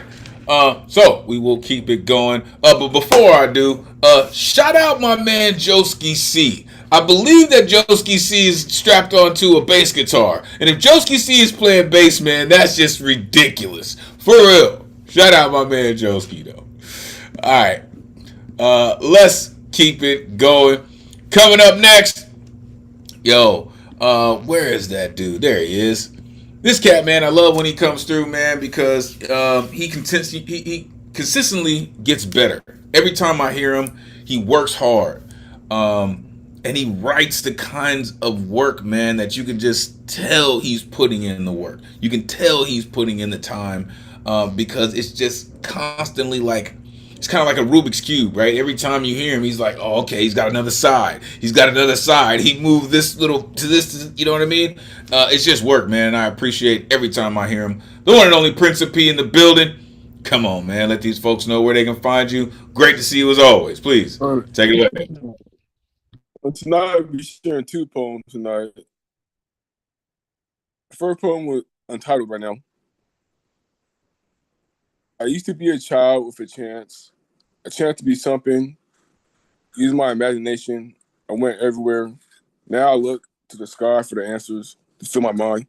Fear filled me at times like the air floating around us.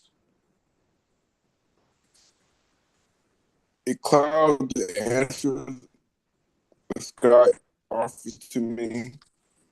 That is being a what's in the sky is it's in us too. The more I seek it, I hope to reign humbly as the child with a chance. And I'll read one more poem.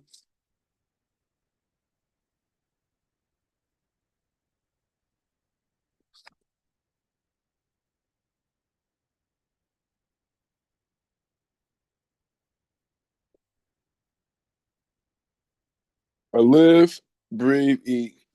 Living with fears, choking out my voice because I'm easy to prey on. Fear sinking deep into my larynx. Breathing in, I become acquainted with it, letting it breathe my soul. I become chained to its darkness, eating me alive after invading me. What if I got in the way? Would I see the crack of light? Thank you. telling you, man, the reality in your poems come through clearly. Unmute yourself. Give it up for Principe. All right, Principe. Thank you. Thank you, Principe. That first poem was just monumental, Principe. I used to be a child. I practically stood up when I heard that. That was just a totally amazing poem. Uh, and I really connected with the second poem, which was kind of about a certain type of torment and that really cool line. What if I got in the way? That's just beautiful. Yeah, I told y'all, every time I hear Principe, you can tell he's been putting in the work, right? And I love artists that grind it out, right? They don't just think, okay, I've done enough, my stuff can just rock from here. You know what I mean? But folks who just stay on that grind, stay sharpening, man. I really, really appreciate the work that you put in, Principe, and the reality that you always find a way to put into your poems. Great, great work as always, man. Truly appreciate you. All right, let's keep it going. Coming up next, this artist, like, she stays writing for real. Life is constantly changing around her, but she still makes time and takes time to write incredible work. I like to call her Mrs. Good Luck Round herself. But then there are times that she does come through and make sure that she's on the main list. Whether she is on the Plath Path or reading from one of her manuscripts or singing to us in Spanish, she's always all kinds of incredible. The one and only Winter Rose in the building. Come on, let these folks know where they can find you if she's in the building.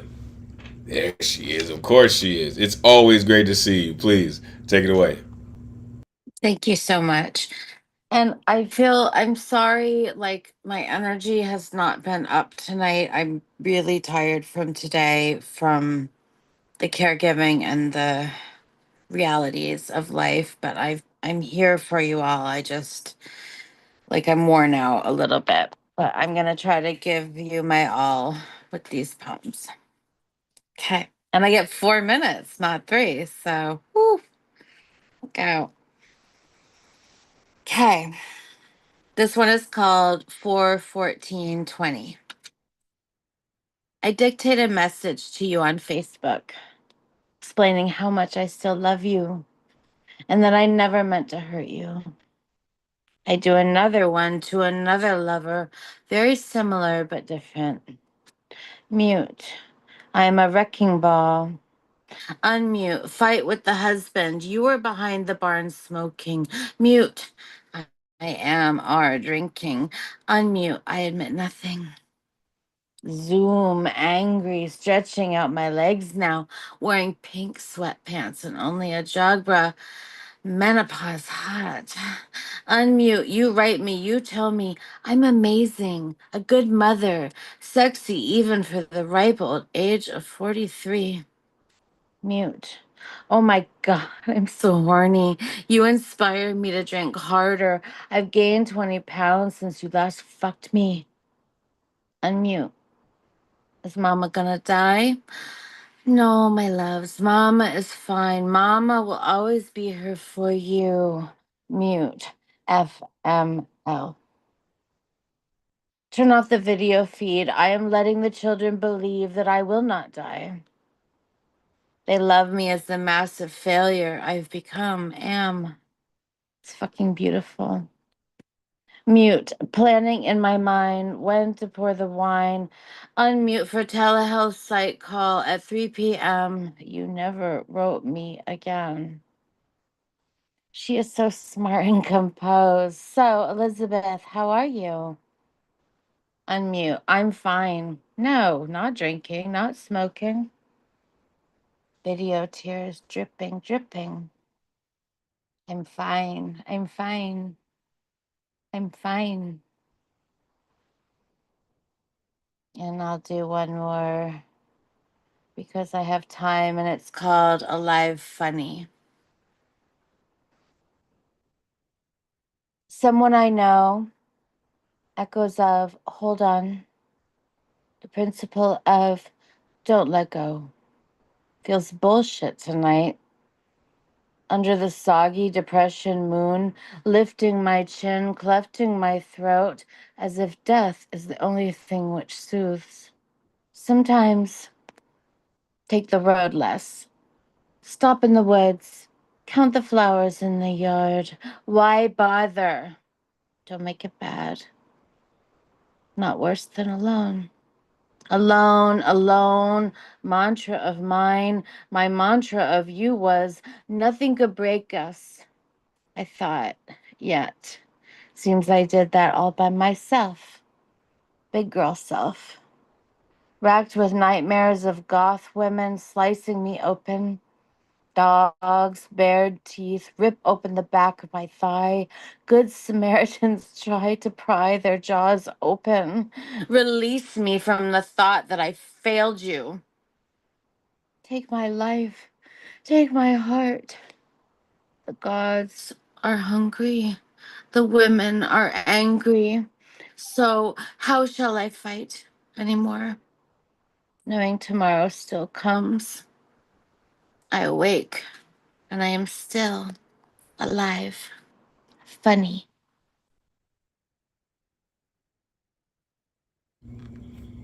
Damn, that's just work, for real. Unmute yourself. Give it up for Winter. Roll. Wow. Amazing. Thank you. That was really fun to read for you all. That was I'll really bet. fun. Mm-hmm. Well, I just liked both these poems because you just really got into the self-disclosure of struggling to be you, right? And just to survive you, to be emotionally you in all the different ways you are emotionally you. And I really liked these declarations you made, menopause hot and stuff like that. And it was an interesting device you were using in the first poem, mute, unmute. That was really cool too. But I really appreciate your being able to chart your kind of, I don't know if struggle's the right word. Because you in these poems you're really kind of disclosing a kind of talent or proclivity you have to be able to sustain yourself while all these other people have all these other identities for you. And in the middle of it all, you come out still being who you are. That's a kind of triumph, that kind of quiet triumph that we need to celebrate for you. That's so nice. Thank you, Paul. That's so nice. I liked the rhythms. Thank you, Joeski. You know, it's not easy to do what you do and still find the time and energy to come and do what you do. Right? The world can be heavy, extremely heavy sometimes. And we don't always remember that we need to save strength for ourselves. But the fact that you can still find time and the strength to come through and remember yourself, I think there's power in that. Definitely not easy. As a Jedi Master was saying, I love the mute and unmute. Like, I gained 20 pounds the last time you fucked me. Like, yo, I don't know if you thought that was a bad thing or but I just appreciate the work that you put in every single time that you come through. Even when you're writing brand new shit and you're coming through to rip it, like, really, like, I can tell how much effort that you put into it. It's like blood, sweat, and tears in your work, and I very much appreciate where it comes from. So thank you for sharing it with us. All right, let's keep it going. Coming up next, yo, this gentleman right here, man, like, he is all about the energy. He has been all about the energy for all the years that I have known him. Um, he is still an inspiration to me. I always learn from him, his style, his voice, his delivery. He's just absolutely amazing. He is the author of Light Shadow Life, as well as Let's Unmesh Life. The one and only Unmesh Mohitkar is in the building. Come on, Unmesh, let these folks know where they can find you. Great to see you as always. Please take it away. Hey, Elemental, thanks a lot. Nice to see my book. And I think my journey started from here, from Nuyorican Poet. So I think this was uh, first or second or third open mic which I attended during the Zoom. Thanks for all the support during the COVID, actually. Thanks for all the support. Here we go. Driving a bike like a silent river, enjoying the flow without a destination to reach. Empty road like heart refusing to search for true love. The love is there, living and thriving in the heart, open to all. Bright sunlight, breeze dancing on my face. I forgot where I was going. The road was controlling me like a pawn without the ambition to become a king, going where the road was taking me. After a long time, I saw few people wearing very few clothes, riding horses and elephants. I parked my bike and walked towards them. They offered me food and water. When you are hungry, search for love, money takes a backseat. Accepting food is loving yourself in the truest form, very raw and true manifestation of self-love. I tried to touch and thank the people who offered me food. They just vanished without any trace. The road asked me to travel again. You are too happy without any goal. Go find a destination so your happiness will not be you, but your destination. On the road, traveling at the speed of light, I saw all steel. The sun was shining. The steel buildings were shining brighter. Solar panels were everywhere. A man walking by me with a solar panel on his back. Every part of his body was covered with gadgets, eyes with black glasses. I spoke with one of them about philosophy, literature, poetry. He was more knowledgeable, smarter than me. Then I touched him. There was a spark, electric shock in my body. The future human was lying on the ground, his black goggles fell away, exposing the lifeless artificial eyes. Was he human or humanoid? Human enough, but not that human.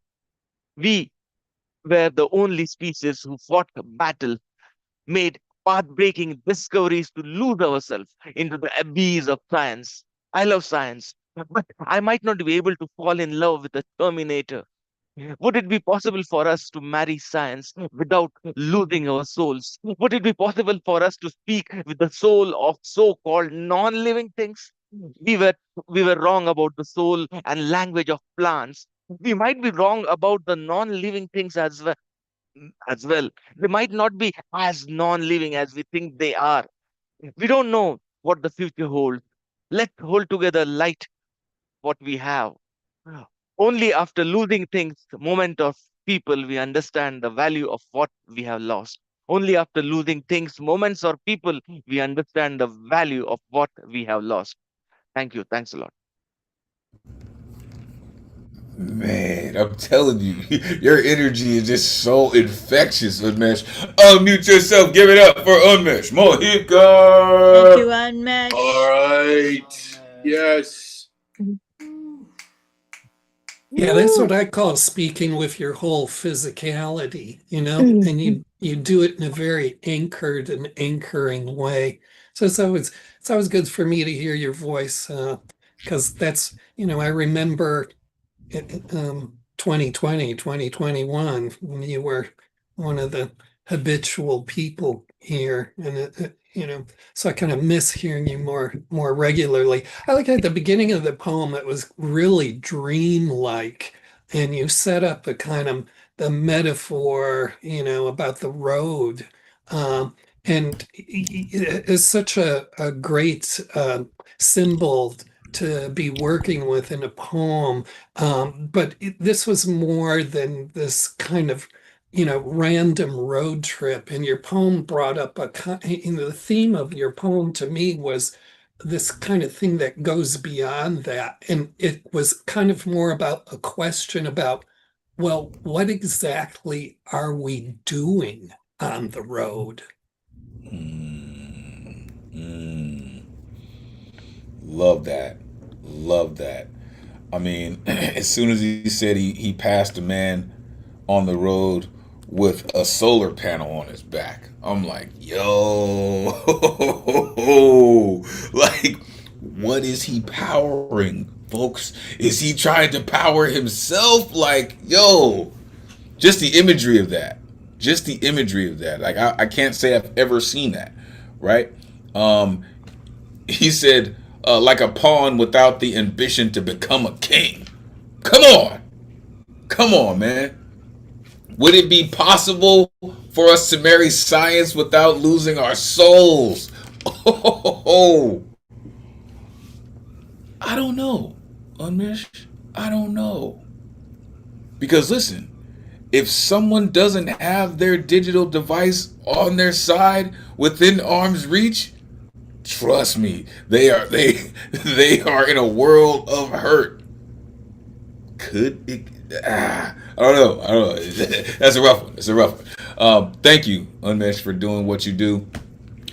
Listen, make sure y'all get Unmesh's books, Light Shadow Life. You can get it on Amazon. This dude's absolutely amazing. It is very accessible. Love this man's work. Thank you, Unmesh, for all that you do, sir. All right. Closing out the guaranteed list. Listen. Let me make sure this dude is in the building. He hides in shadows. Of course he is. Outlaw in the building. Shout out to Slam Master of the World. The future poet laureate of Earth. Mr. Razor Blade, that razor blade shave with himself. Contributor to Sunday's Open House anthology, published by one of the last poets. Shout out Apr-02. Contributor to Incoming Fire, the first publication by the Outlaws, as well as Blood in the Water, the current publication by the Outlaws. This gentleman is all kinds of incredible. Shout out all the vets in the building.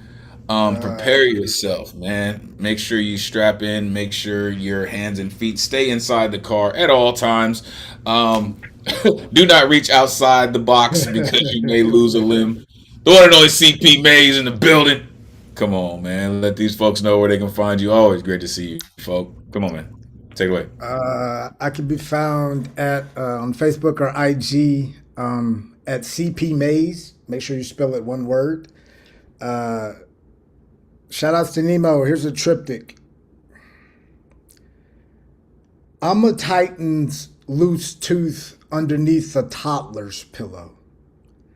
There's a fistful of breeze, a bit knuckle clutching, burning trees, and so much drugs on this table that if you can't get hallelujah high, then God doesn't exist. Never mind, my girlfriend has an open door above her wrist. Never mind, my homeboy has a six-figure job. Never mind, our homegirl is a cutter whose cutting board is in between her toes. When the lights finally go down and never come back on again, will you remember that we were forever wildflowers, wishing well Warren's cardiac arrest and Christ-given creative licenses to kill. A windpipe bomb I am. But this morning I felt like a scratched off serial number on a pistol used to kill time.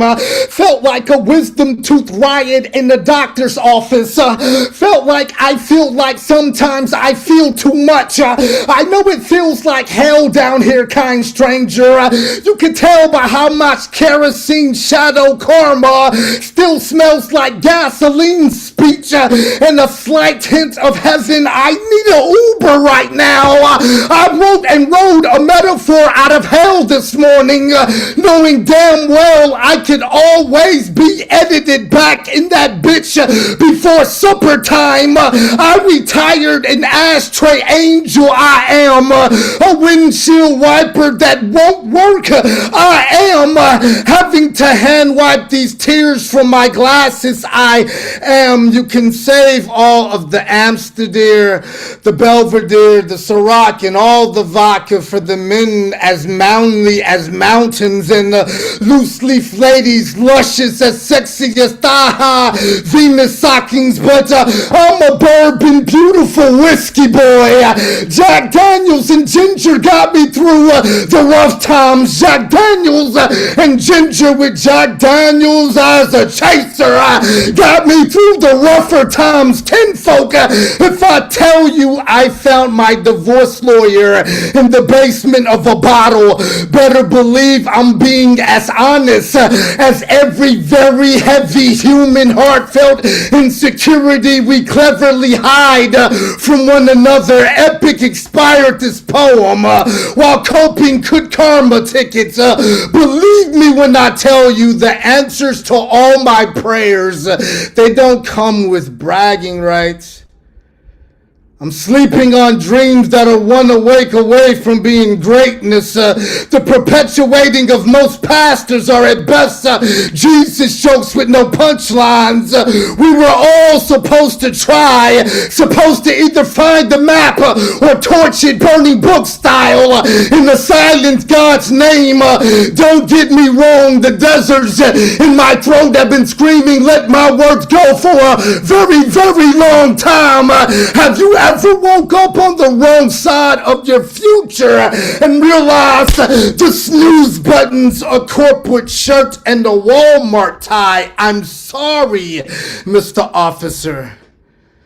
I didn't know I was speeding through life.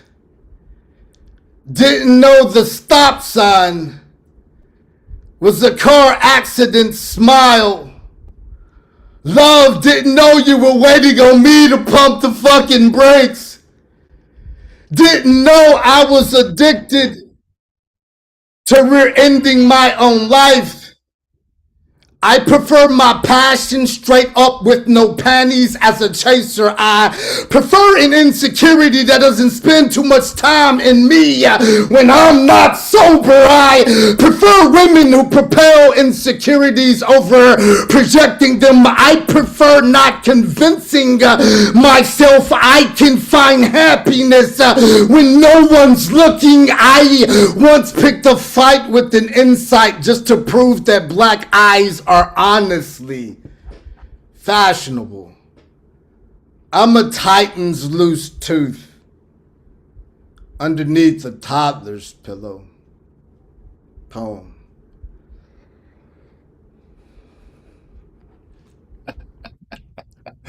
Yeah, I try to tell y'all, this dude is something else, man. Unmute yourself. Give it up for CPMaze. A Titan's loose tooth Under a toddler's pillow. A toddler's pillow. God damn it, dude. Yeah, Car accident smile. Oh my god. Holy shit. yeah, damn CP. I don't know, man. Something happened. Something happened the other night, ladies and gentlemen, when I'm on like a damn near midnight call with Nemo out of the Carolinas and Medusa, who's out of Virginia.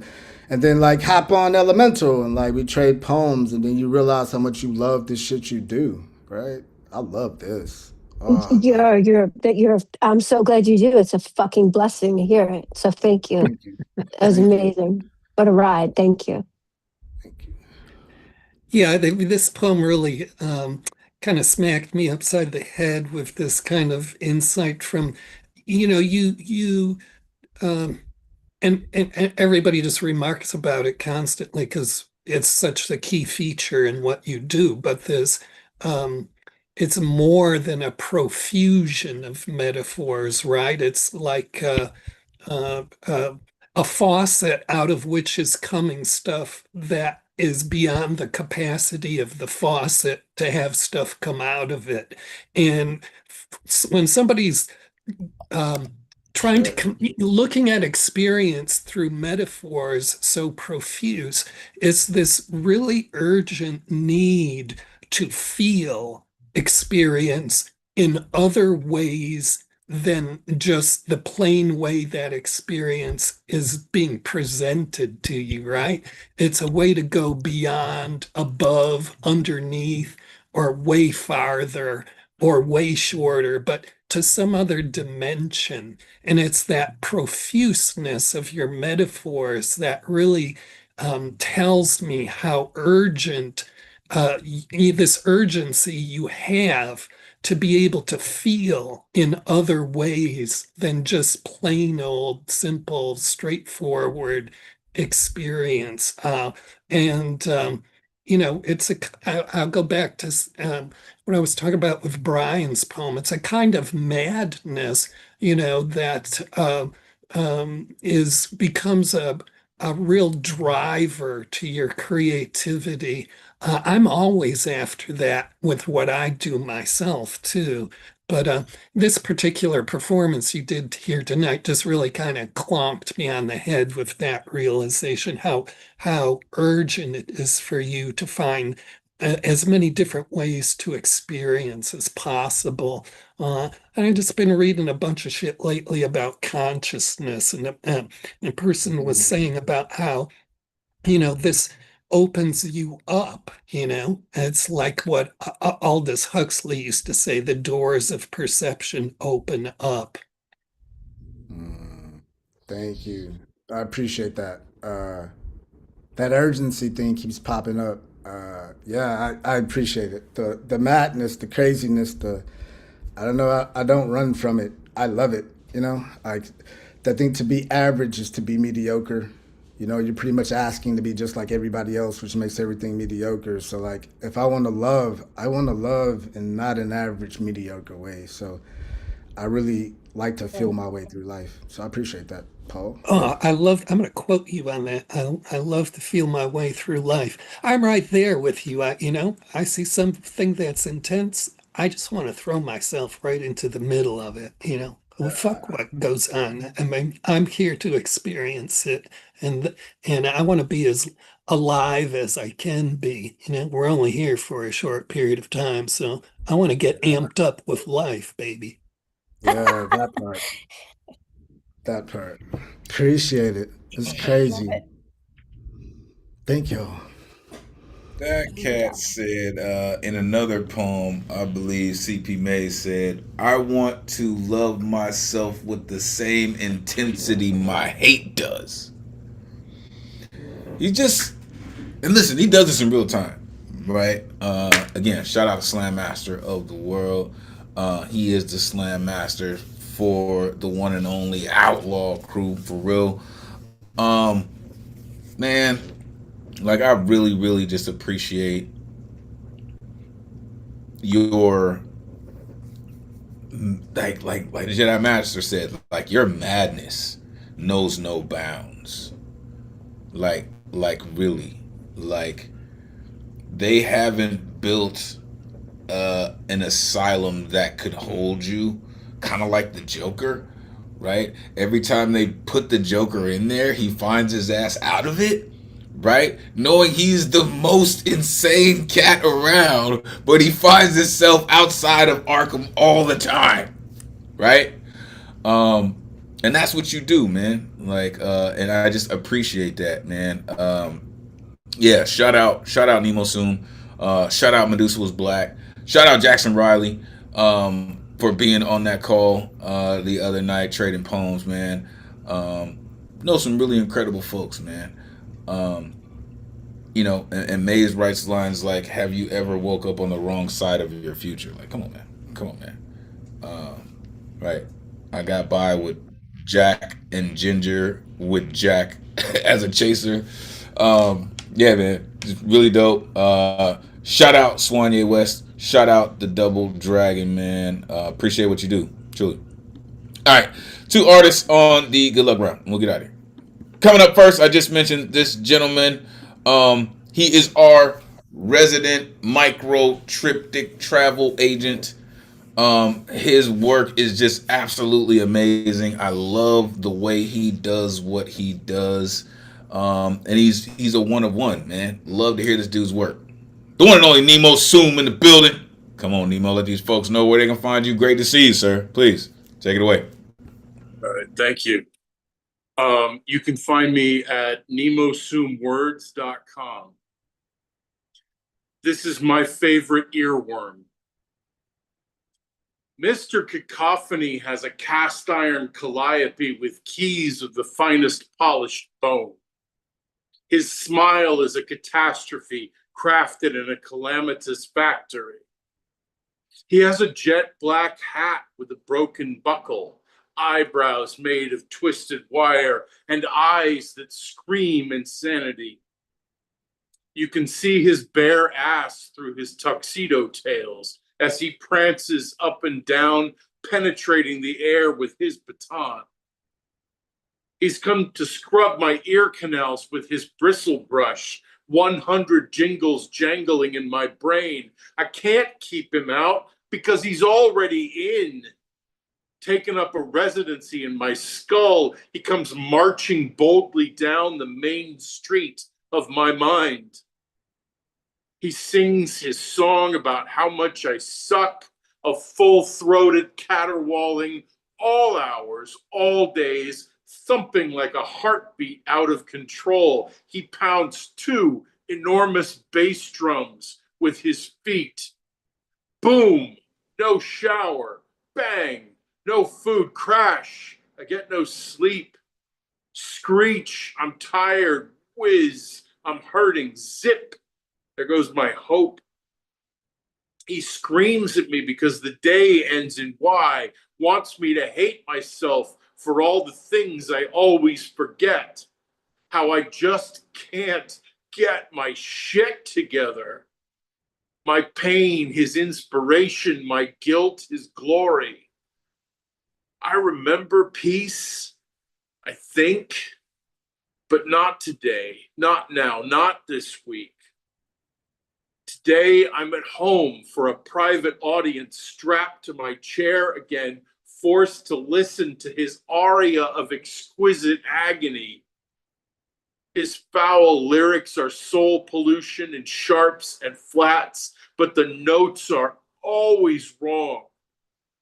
A sickening symphony of suffering, major trauma in D minor.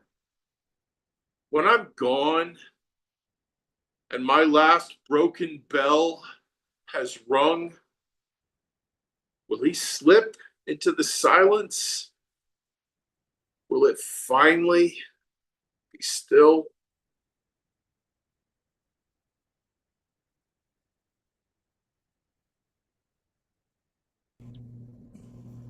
Man, y'all are absolutely like, I only wish I could write like that.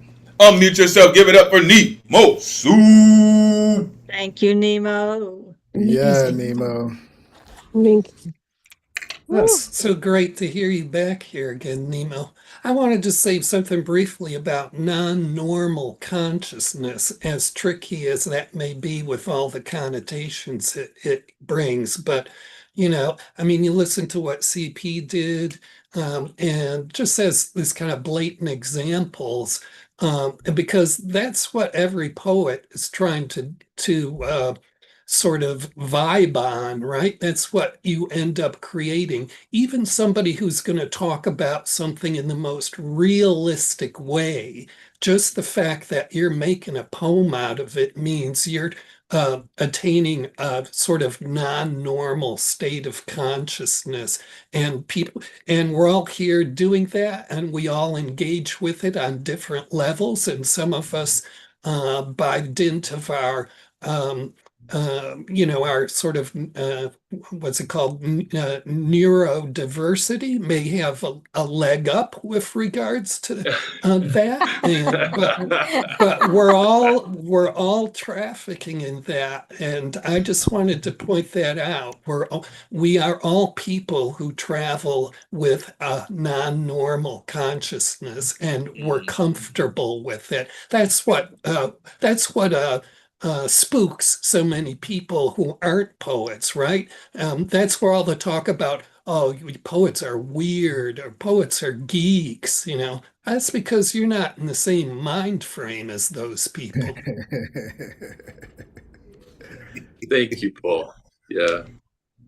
No doubt. We have expanded the weirdo corner, folks. Like, right? Like it's no longer just a corner, right? Like we pack stadiums with weirdos, right? Like and I can say that because I've been to final stages and it's packed with nothing but weirdos, right? Who are hanging on the words of poets. Like it's crazy. Happy birthday, Nemo Sum. Happy birthday, man. Thank you for coming through and sharing such a special day with us. It really means a lot, man. You could have been anywhere in the world to celebrate such a day. But you came here to show the world who you really are, man. So happy birthday, man. Really. I think every time we share a part of ourselves, it is a rebirth, right? Because we are shedding the skin of fearlessness. So it really is work. All right. So we're going to end the night like this. Coming up next, first of all, let me thank her for coming through and being here all evening, for rocking with all of the poets this evening. She comes through with some really incredible work. And I always look forward to it. I'm never really sure when she's gonna come through, or if she's gonna share, because sometimes she just comes through and hang out. But I am looking forward to what she has to share with us this evening. The one and only Mary Jennings in the building. Let these folks know where they can find you. It is great to see you. Please take it away. Thank you, Elemen2al. You can see me on Facebook and Instagram. And I'm going to read for you Significance. What a feast it was to be extreme, caressing the extremities of your emotions, your self-image a staggering display of fireworks, a truth stretched beyond its limits, until you notice the indifference of those you hoped to fixate with your drama. You regress, then reassess. You greet each day with a regiment of routines to keep from disintegrating. It's called structure and technique, combined with an embrace of the truth. They will test you and tease you and say, "You think you're all that?" They will pay full admission price for the opportunity to heckle and excoriate you because it's their money and they can do as they please. They have no fraction of an idea what it's like to dance when others are watching. They will say it's not decent, but they never even tried. Where is the applause? Where are the accolades? Where is the adulation? Many an idiot, albeit brilliant, who wanted fame and got it, indulged in the envy and acclaim of their peers until they trip up on their inconsistencies. And where did the crowds go? You ask yourself the same question.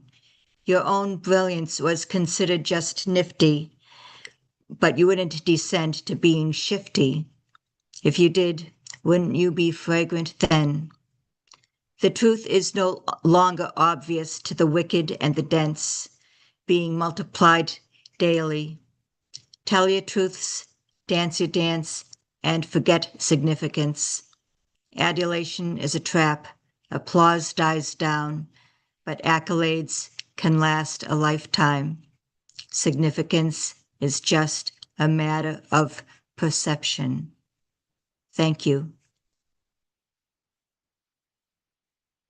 You think it's easy to dance while people are watching? You better learn about it, y'all. Unmute yourself. Give it up for Mary Jennings. All right. That was a Go perfect poet. way to sort of end the evening. It was such a great message because I think Thank all you. of us, speaking for myself, always think about that. We need to do more to be recognized, and it was really great. It really Thank was you, Bonnie. very meaningful Thank you. to me. It really was. Thank you. Yeah, goosebumps. Goosebumps. Really. Yeah. Thank you, Well, I know CP. this is nothing anybody can learn, but I'm really into your accent. It's just intangible to what you do and how you perform your poems, but it adds to it in my ear anyway. And I really like this kind of again, it's not a standard lesson you're bringing about attention and acclaim.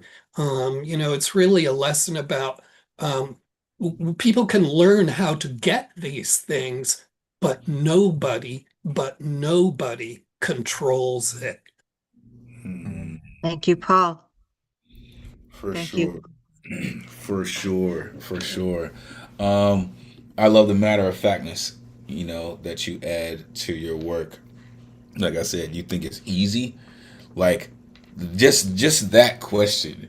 And you can copy and paste whatever you want after that. You think it's easy? Ah, no. I know you didn't think it was easy. That's just something that just speaks to me on a very molecular level. You think it's easy? Even in this space, right? You think this is easy? There's nothing easy about this, truly. Um, but just thank you for doing what you do. Thank you for staying up as late as you have, for rocking with the community all evening. It really does mean a lot. It truly does. So thank you for that. Um, so we're gonna make space. I know I said that was we're gonna end the night, but we're gonna make space for the homie. He comes in. So we're gonna end the night with the Mister snapping to a slam jam himself. What can I say about this dude? He's just like he is like a mega power, right? Um, he will just be like, let me tell you something, brother. This poetry thing is not easy. But when you step into the ring, when you step into this squared circle of what we do, you better be ready. You better have it all the way together, brother. Because when that 1, 2, 3 comes at you, it's over, whether you're ready for it or not, man. Mr. Snapping to a Slam Jam himself, the one and only Dre Reyes in the building. Come on, man. Let these folks know where they can find you. Great to see you as always, man. Come on, take it away. Well, first and foremost, it's a pleasure to be here, and secondly, I appreciate you being able to fit me in to wrap things up here. Don't want to delay things too much. You can find me on Instagram at DreRay90 or at the One Slam Jam. And speaking of the Slam Jam and other things related, in the group chat I threw in a couple of flyers. Not tomorrow. In, in 2 days we will be having Cadis McCracken on the Slam Jam as special guest coach, and um, following Friday, April 10th, Trauma Dump open mic hosted by C Santos, and I'll be in there trying to help coordinate things just in case. But with that said, I got a poem for y'all. So, this was in my latest chapbook. Give me one moment.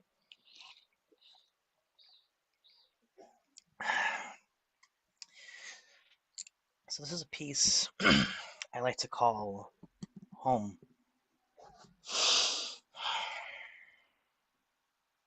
There have been times when I felt homeless in my own home.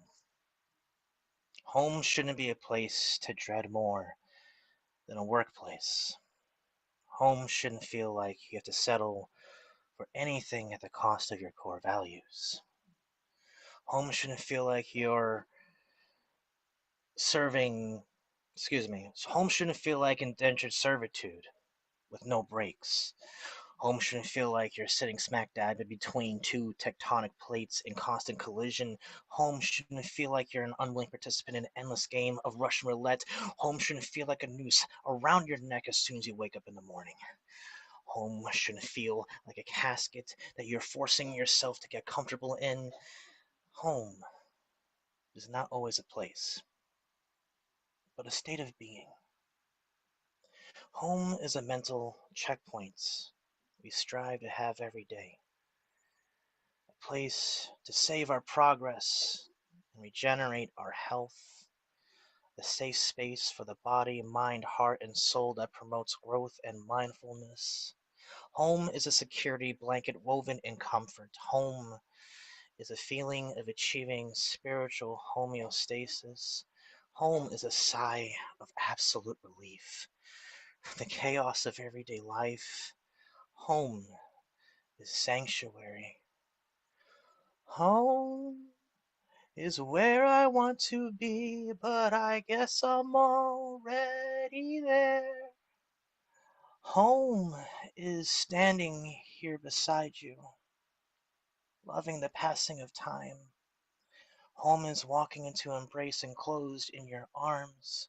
Home is looking into your eyes and seeing everything I could ever desire staring right back at me.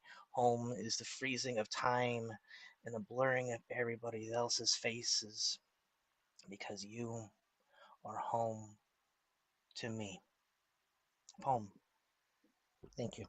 Yo, I tell people all the time, like, you better be careful saying that shit. You can't say that shit to everybody, man. Like somebody might actually believe that shit, man, and you never get rid of them, my guy, for real.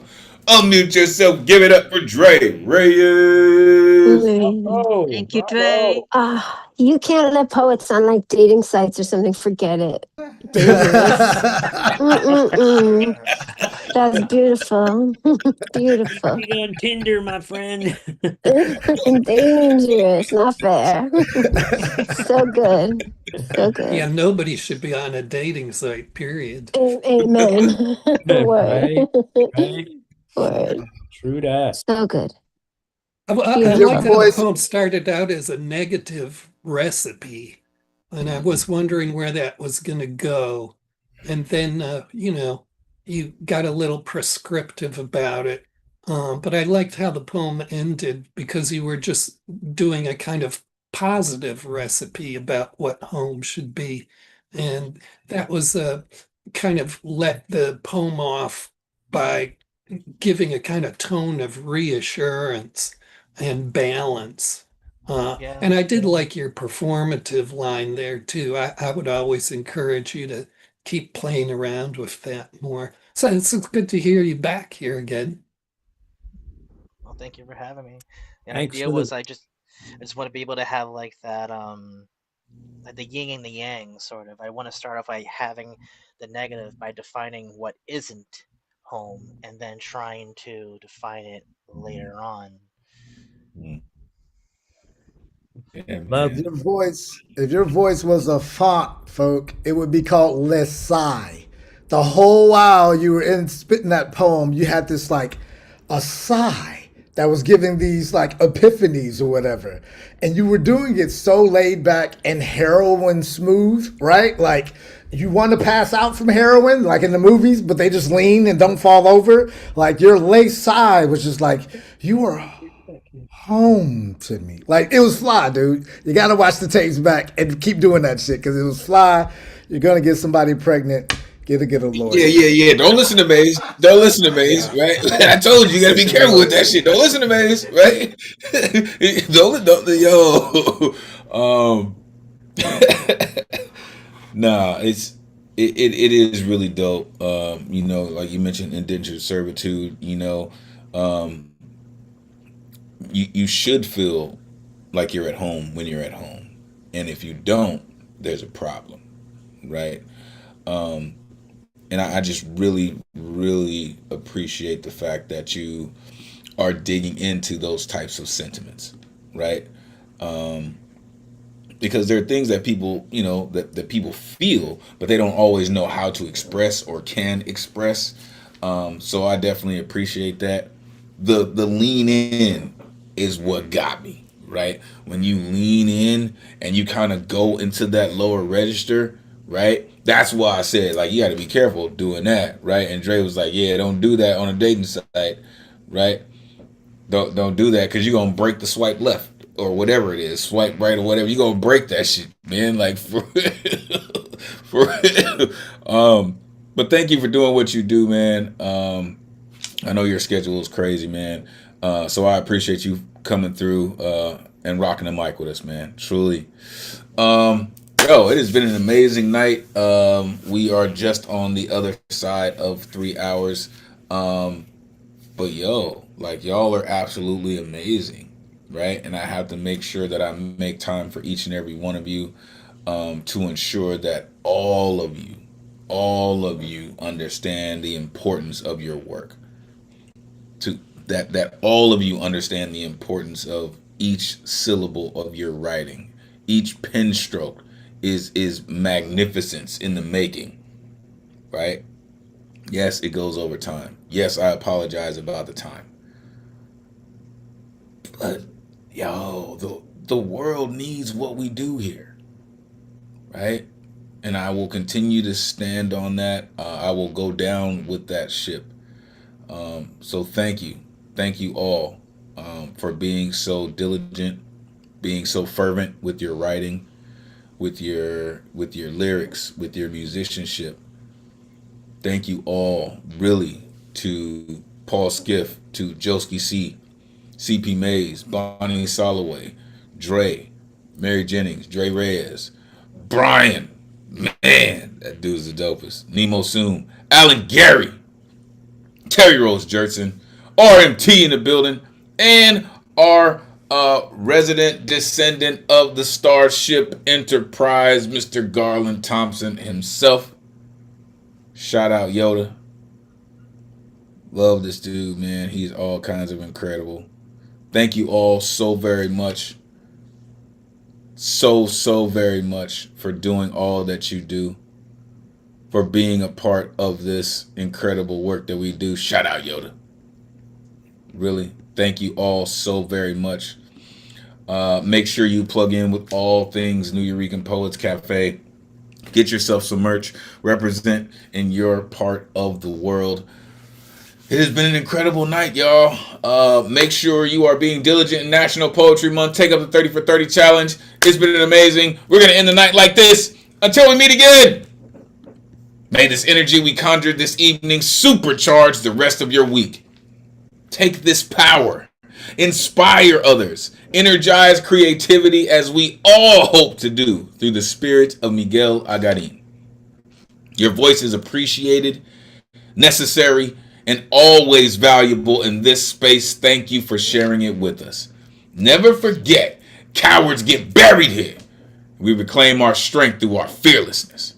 On behalf of the greatest community in the world, it has truly been a pleasure spending Thursday night with y'all. Until next week, peace and blessings.